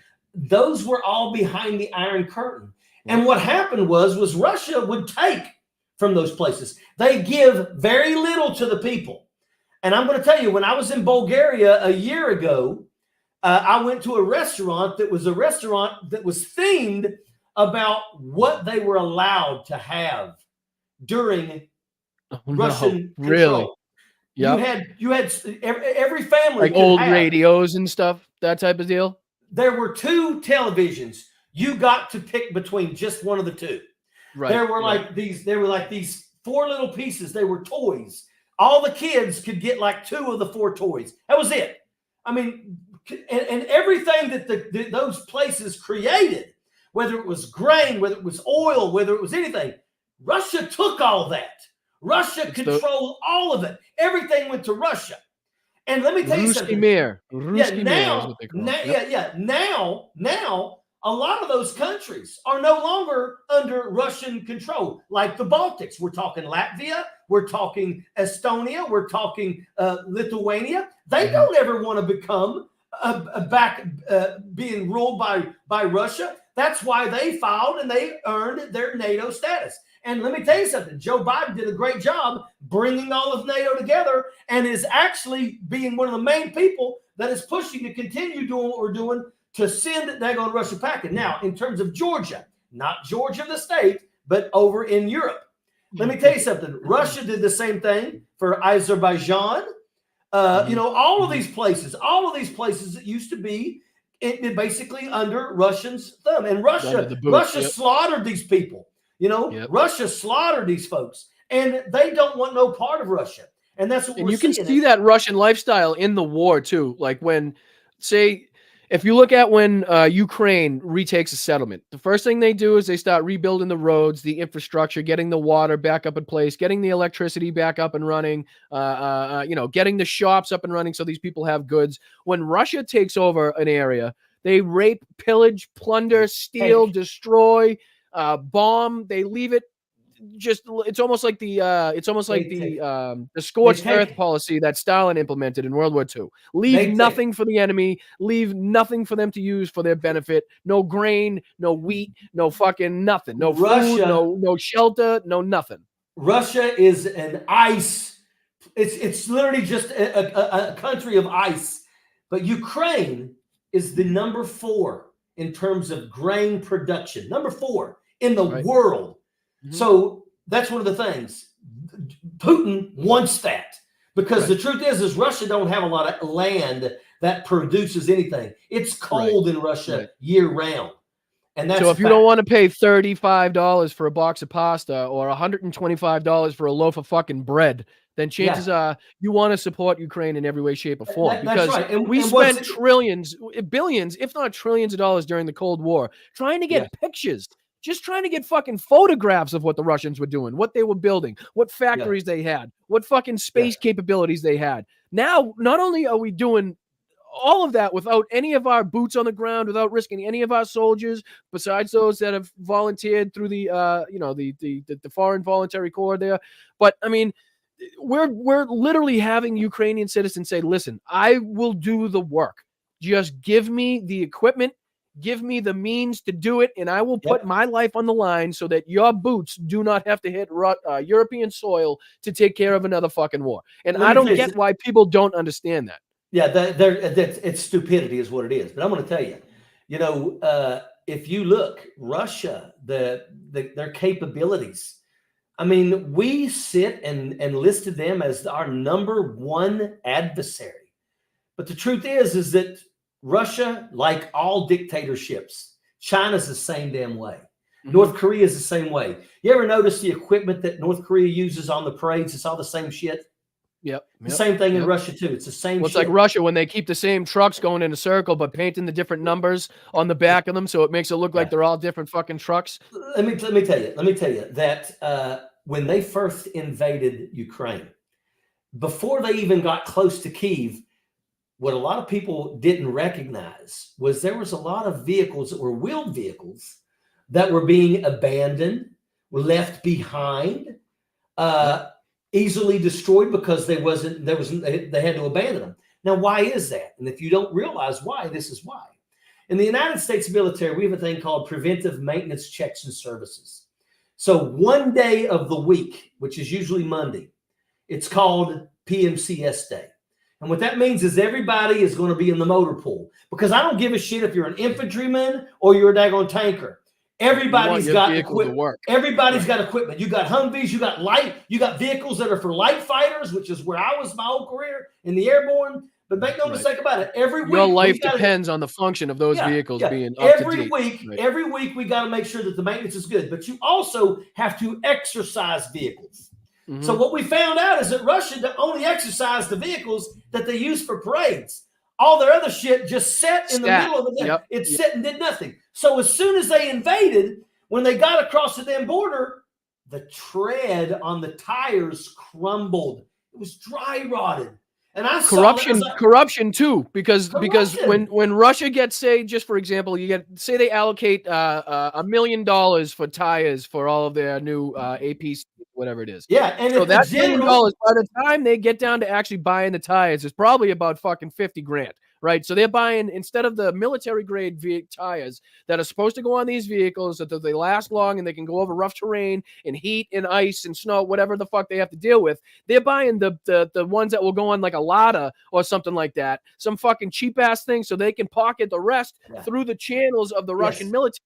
It keeps going and going and going. Each person takes more and more and more. By the time you get down to buy this stock, you can't buy the good shit, which is why instead of the ERA on the tanks at the beginning of the war, they had rubber on the tanks. You know, the explosive fucking response on the tanks that's supposed to, blow out the fucking. So what they were using was fake. It was rubber. It had no capability whatsoever to deter a shoulder-fired weapon.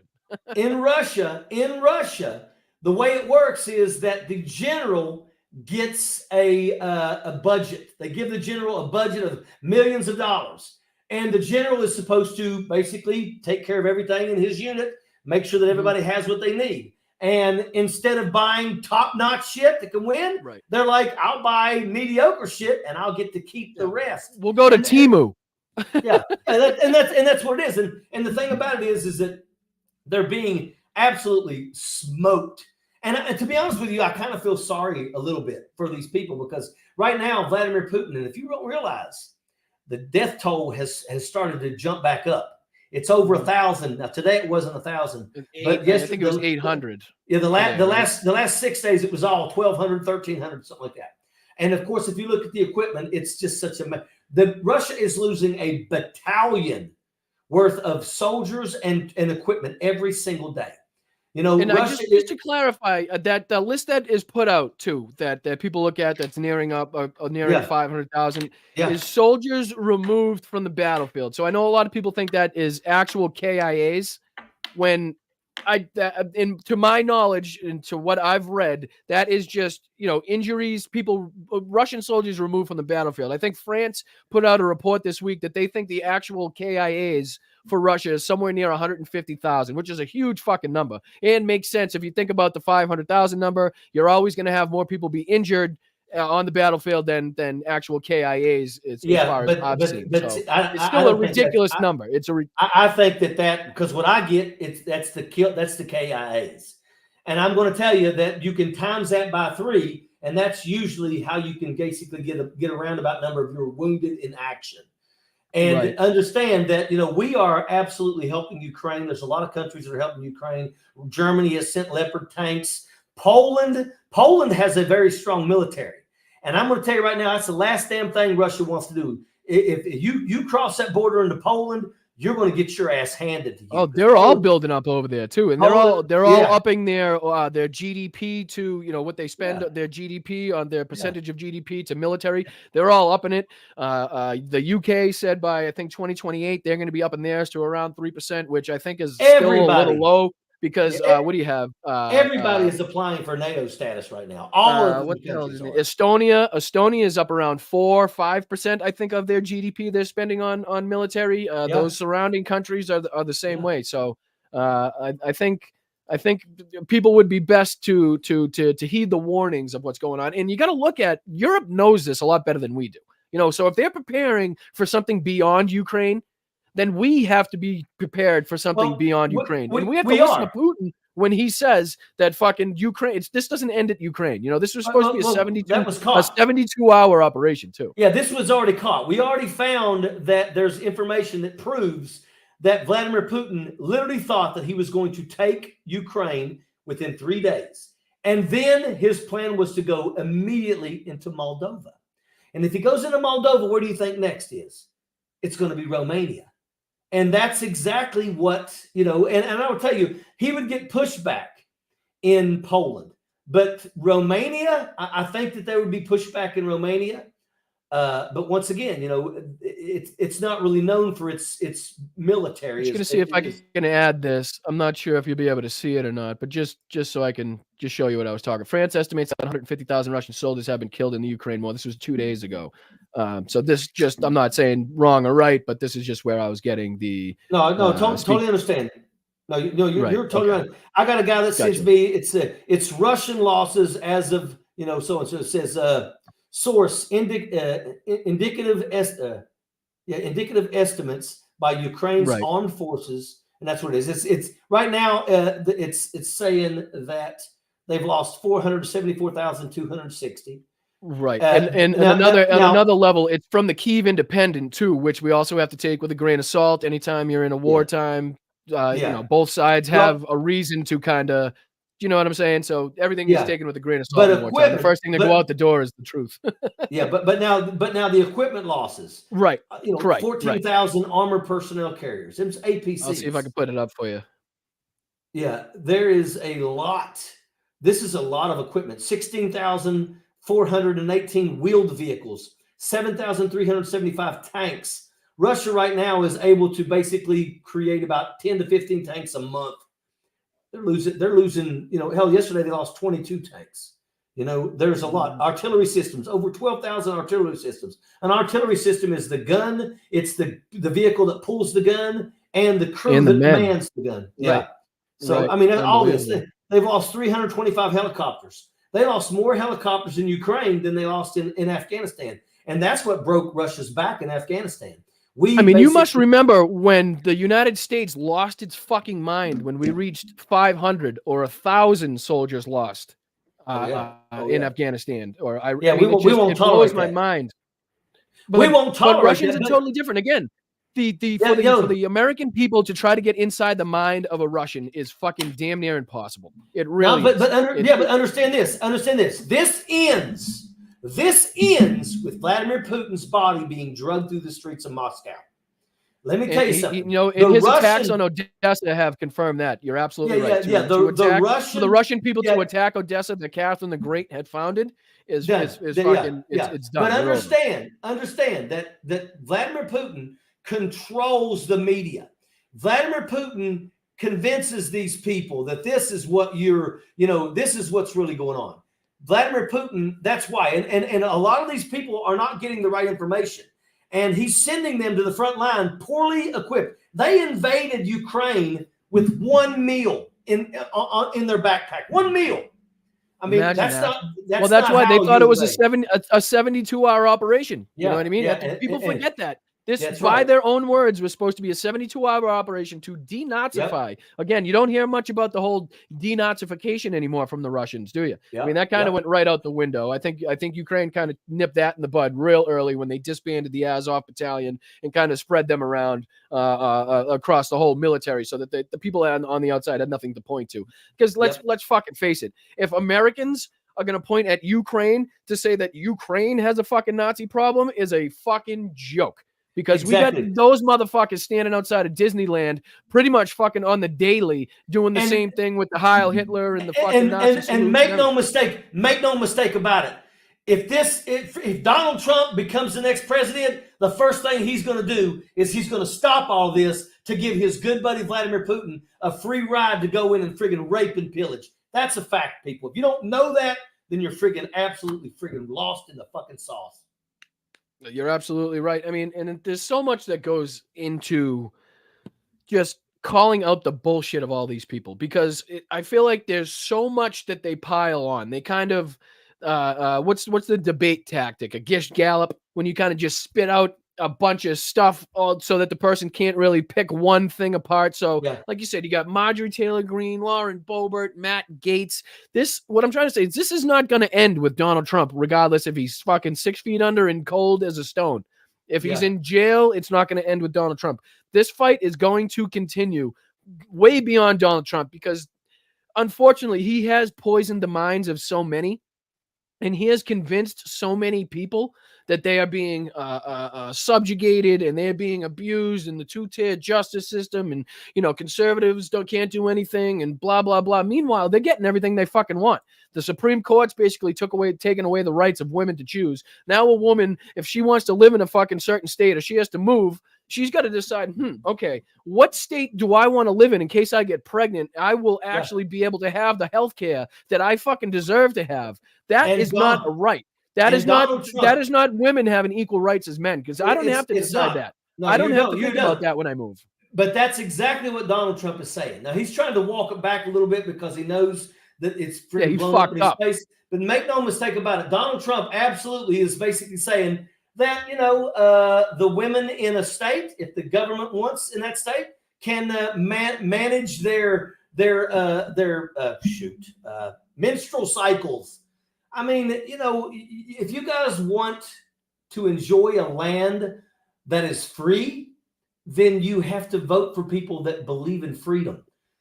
Telling women that they have to fucking get checked to make sure that before you leave the state, you got to get a check, because that's the path we're going in. Before you leave this state, I've got to friggin' check on you. So does that mean that if you want to drive your kids to Myrtle Beach from West Virginia, you have to get checked before you leave West Virginia to make sure you're not pregnant?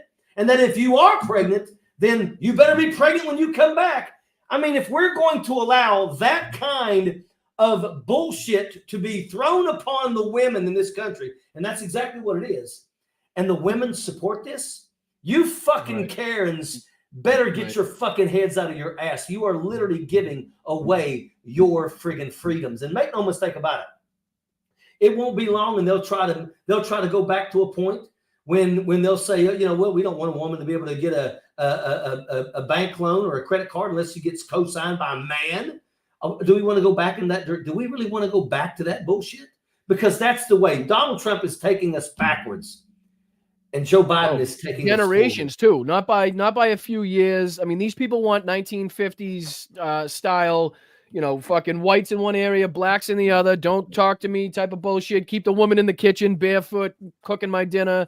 The whole fucking 9 yards is what they want. Donald Trump is a racist. That is proven beyond a shadow of a doubt. And when I see these blacks for Trump, the fuck's wrong with you? How could you be that way? Money is a hell of a drug. Sir. Yeah, you're money right. is a hell of a drug. And drugs are a hell of a drug too. But we're talking about people who want to eliminate your history. They want to not tell children about slavery because they're too damn ashamed to own up to the fact that there were atrocities that were committed to people during slavery. You know, these slaves were raped for fun. You know, they had their families broken apart. Imagine you and your wife have 3 kids, and then all of a sudden your kids are 9, 10, and 11.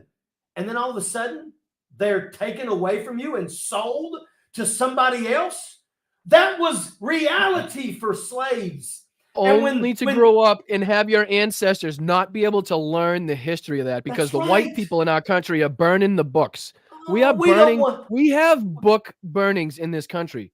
I mean, Yes. I never in my life did I think that would happen. Yeah, but we're getting to the end of the show here, sir. Bad. Is it all right if I just throw a couple questions at you that the chat has kind of given me? Let's do it. I love questions. Lindsay Leiter wants to know, how much longer can Russia continue this war? I'm curious about the fuel shortages, sanctions, lives lost that are affecting Russia. You know, every day I look at this and I go, every day they lose a battalion worth of equipment and troops.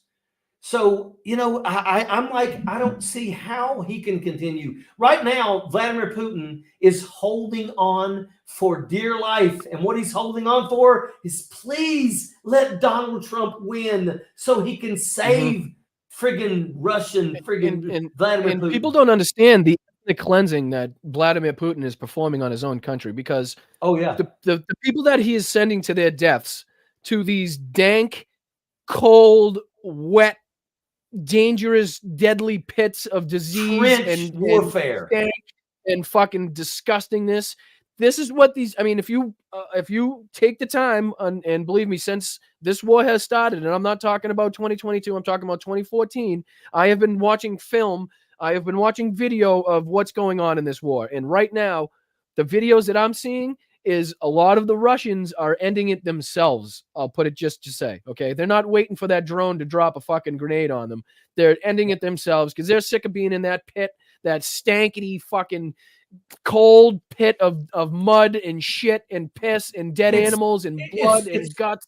Hey, it's one thing to be sent over to fight for your country, but it's another to send people and not equip them with what they need. Give me a fucking chance, though. Give me a fighting chance. You know what I mean? These guys are now getting 2 weeks worth of training. They're getting a uniform, a weapon, and a little food, and they're being sent to the front. And they're being slaughtered as soon as they get there because they have no idea. It's the non-ethnic Germans, Russians that are going first. You know what I mean? These outer villages that are things. It's not the Muscovites. It's not the influential people in the cities and fucking. They're never going to be held accountable. Right. It's always so what he's doing. It's a form of ethnic cleansing in his own fucking country as well. Yeah. Which, if you go back in history, you can tell that the Russian people have never, ever, ever really cared about the people in their fucking country.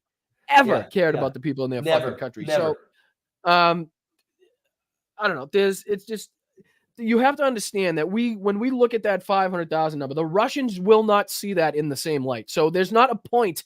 Like, they lost 20 million people in World War II. You know what I mean? So it's like in Stalingrad, the amount of people they lost just in Stalingrad alone is fucking outrageous to think about. You know what I mean? So it's like that number for us, it's like we keep thinking, oh, they got to be close to cracking. They got to be close to saying, okay, enough is enough. And I don't think it's the death toll that's going to do it. It's going to be the loss of territories that are very important to the Russian history, to the Russian way of life. Like I said, Odessa, Crimea, the stuff that Catherine the Great and Peter and what, the legacies that they had left. When Putin loses these really important towns, villages, and cities that he's going after, that's when his demise is going to come. I feel I think it's going to come like that. I think you're right, and he's got a Mussolini end coming to him. I think he's going to end up like Mussolini. Yep. But I also, I think to myself, I'm like, I just hope that there are other people in Russia that are willing to step in and do what must be done if it gets to that point.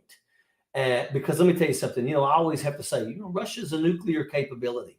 And, when you put a person in a corner and that's all they got, then that's what they'll use. And I have to hope that there's enough people in Russia that if we get to that point where Vladimir Putin knows that it's either friggin' all out friggin' nuclear war or he's going to be drugged through the friggin' streets. I hope that there's somebody willing, because there is a Russian in history that refused to turn the key during the Cold War. And, you know, once again, very few people know about him, but he literally saved the world. It's amazing how Americans have a way of stealing history and making it our own. Like U-571 was actually a British submarine. You know, the fucking the movie that you're just talking about, one of my favorite movies that I'm blanking on the name of right now, The Hunt for Red October, or Crimson Tide even. I mean, a lot of these stories were, you know, not what was the other one too? Harrison Ford was in it as a Russian sub-commander. With Liam Neeson is in it as well. I'll think of it at some point, but it's amazing how Hollywood in America has a way of turning these stories into something that we did, even though it's a movie and they're not really trying to pass it off as we did. It's funny how we can kind of steal a few of those things. Well, I do appreciate your time, sir. I think you are an absolute force to be reckoned with on our side of the aisle. It is an absolute pleasure to not only speak with you, but to have you as a teammate in this fight. I know a lot of people are wary of using the word fight.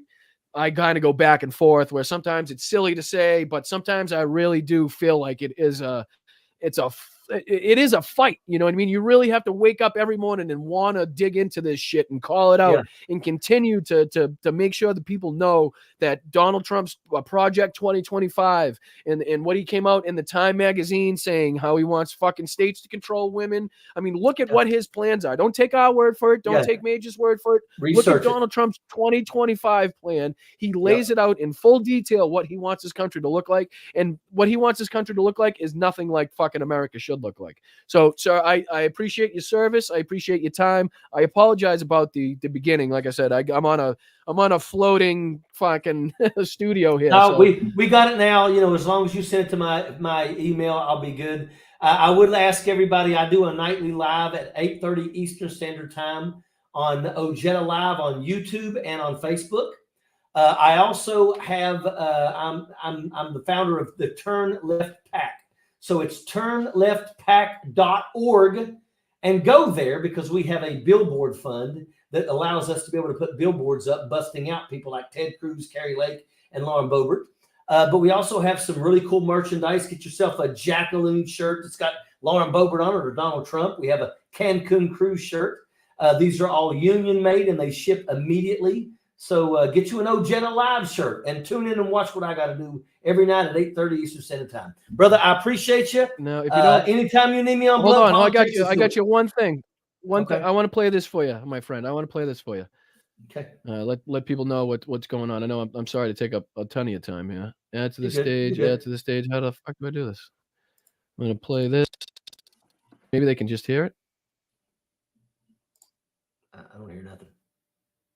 Another battle, the fight for our democracy right here at home. I'm retired United States Army Major Richard Ojeda, and together with Turn Left, we'll reclaim our democracy and ensure a brighter future for all Americans. I've sacrificed a lot for this country, and I've been attacked for standing up for what's right, but I refuse to back down. Our nation's capital is under threat, not from a foreign enemy, but from these jackaloons within. It's time to turn left towards justice, equality, and progress.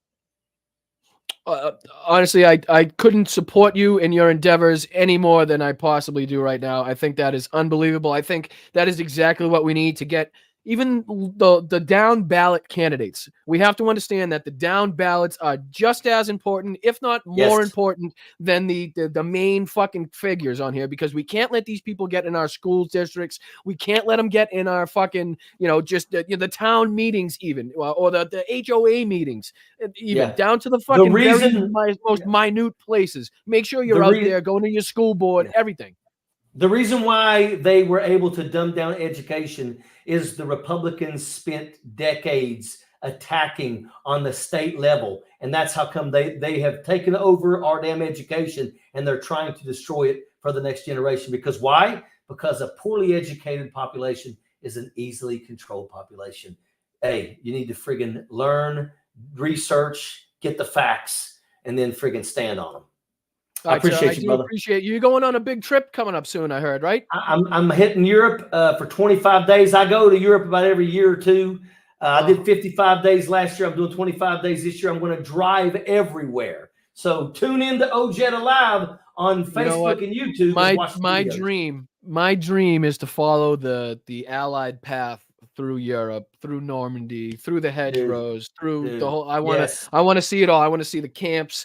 I want to see the bunkers. I want to see Berlin. I want to see the remnants of the shots and the battles. I cannot wait to see some of your films and pictures and what you have coming in. I'm really excited for it.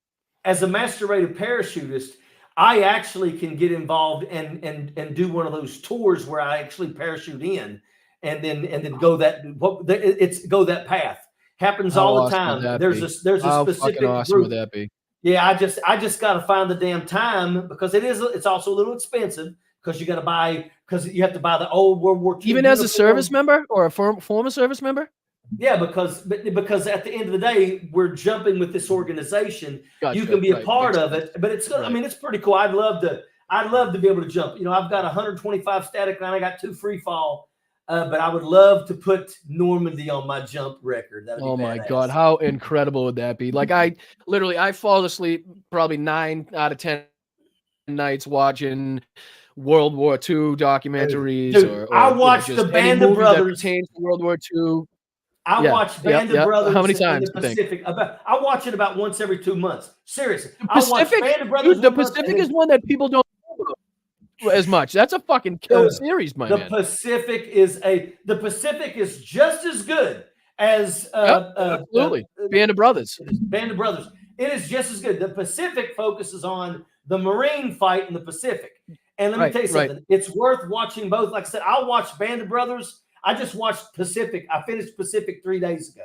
Next month, I'll watch Band of Brothers again. It's like I always have to watch them. Can I recommend the new, if you haven't already seen it, you probably have. There's a new Frontline documentary, right? That not only, I think it's on Netflix. Mel, do you know what it's called? Sorry, my girlfriend's in the other room. She's the one that recommended it. It's fucking incredible. Not only is the footage from it updated and the colorized and it's fucking clear as day, but it also uses footage that the Frontline documentaries of World War II, it's called. So it's on Netflix it's on Netflix. Yep. You could probably watch it anywhere. Yep. It's probably fucking here. I'll see if I can pull it. But it's unbelievable. And what I like about it. Oh, let me pull it up. What's it called again? I'm going to pull up the exact name so I don't get it wrong for you. Yeah, because I'm going to look for it. But it uses footage because, a lot of these documentaries tend to use the same footage. You know what I mean? The same shots of, the one guy that goes down on the Normandy landing. You've seen that a million times where they're going up the beach and the one guy gets hit. But this one uses footage that I've never seen, from angles that I've never seen, from places that I've never seen. Let me get it for you. I apologize. But it's fucking unbelievable. And if you're, obviously into that stuff, it's one of the best ones that I've seen. Documentary. Sorry. Oh yeah, it's watch World War II from the Front Lines Netflix official site. So it's World War II from the Front Lines is the official name of it. World War II from the front lines. Yep, and you will absolutely love it whether you watch it on the plane, kill a little bit of time on your trip, or you're driving or something like that. Anybody in my chat, and what I like about our chat, sir, is that we have people in this community that not only are from your chat, but Hal Sparks' chat, Midas Love Touch, Tony Michaels, fucking anybody that you can possibly think of. Stephanie from I'm blanking on her last name, but Hal's that she does the Sexy Liberal with.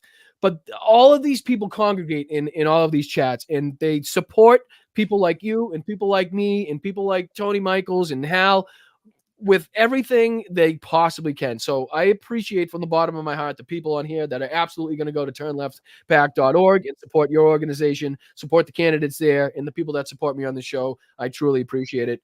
Major, a pleasure. I will have you back anytime. You got an open invitation. If you ever have something to say, or you want to talk about, absolutely feel free to hop on. All right. Same thing. Anytime you want to ask me some questions, just send me a message on Twitter like that. And people follow me on Twitter too. Absolutely. 155,000 Twitter followers. You're amazing, dude. Everything. You got all corners of this on lock. I love it. Let's go to 200,000. I'll see you, my brother. Airborne. Later, man. Have a good one. Appreciate you. I got you. All right, ladies and gentlemen, retired Major Richard Ojeda.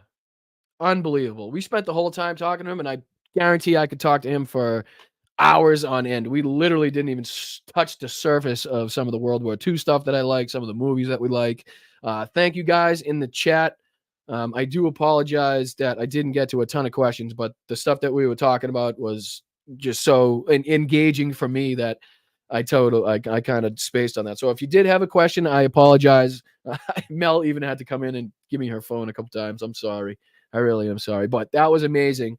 That man is an absolute saint. He needs to be supported and helped and respected at all costs.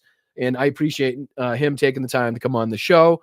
We're an up-and-coming show. We're still trying to figure everything out. My drops don't work today for some reason. I don't know why that's happening, but we got through it.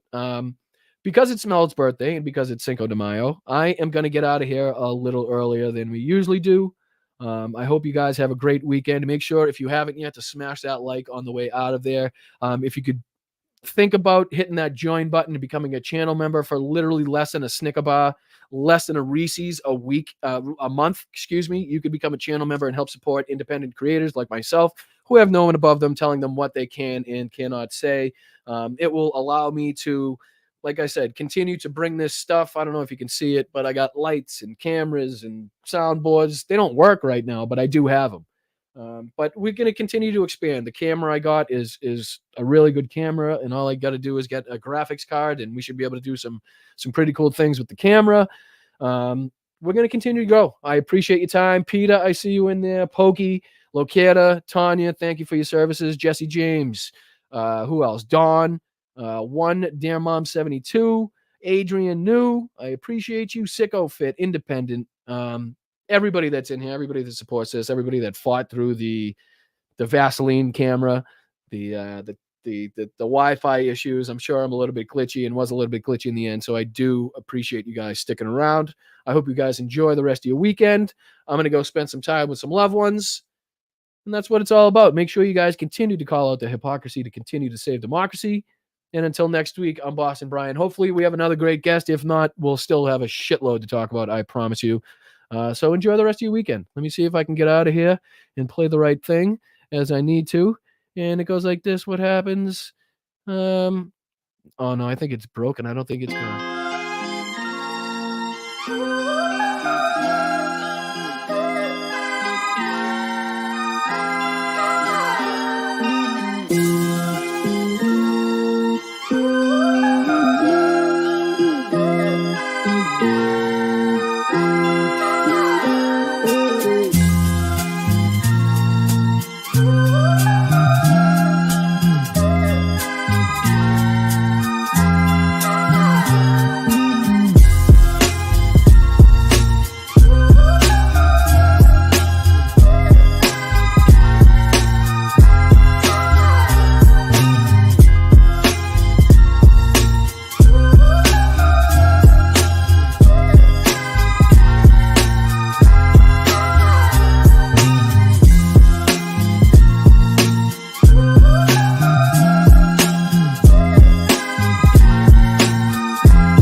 Thank you guys. Appreciate it. Love you. Make sure you like, share, and subscribe on the way out.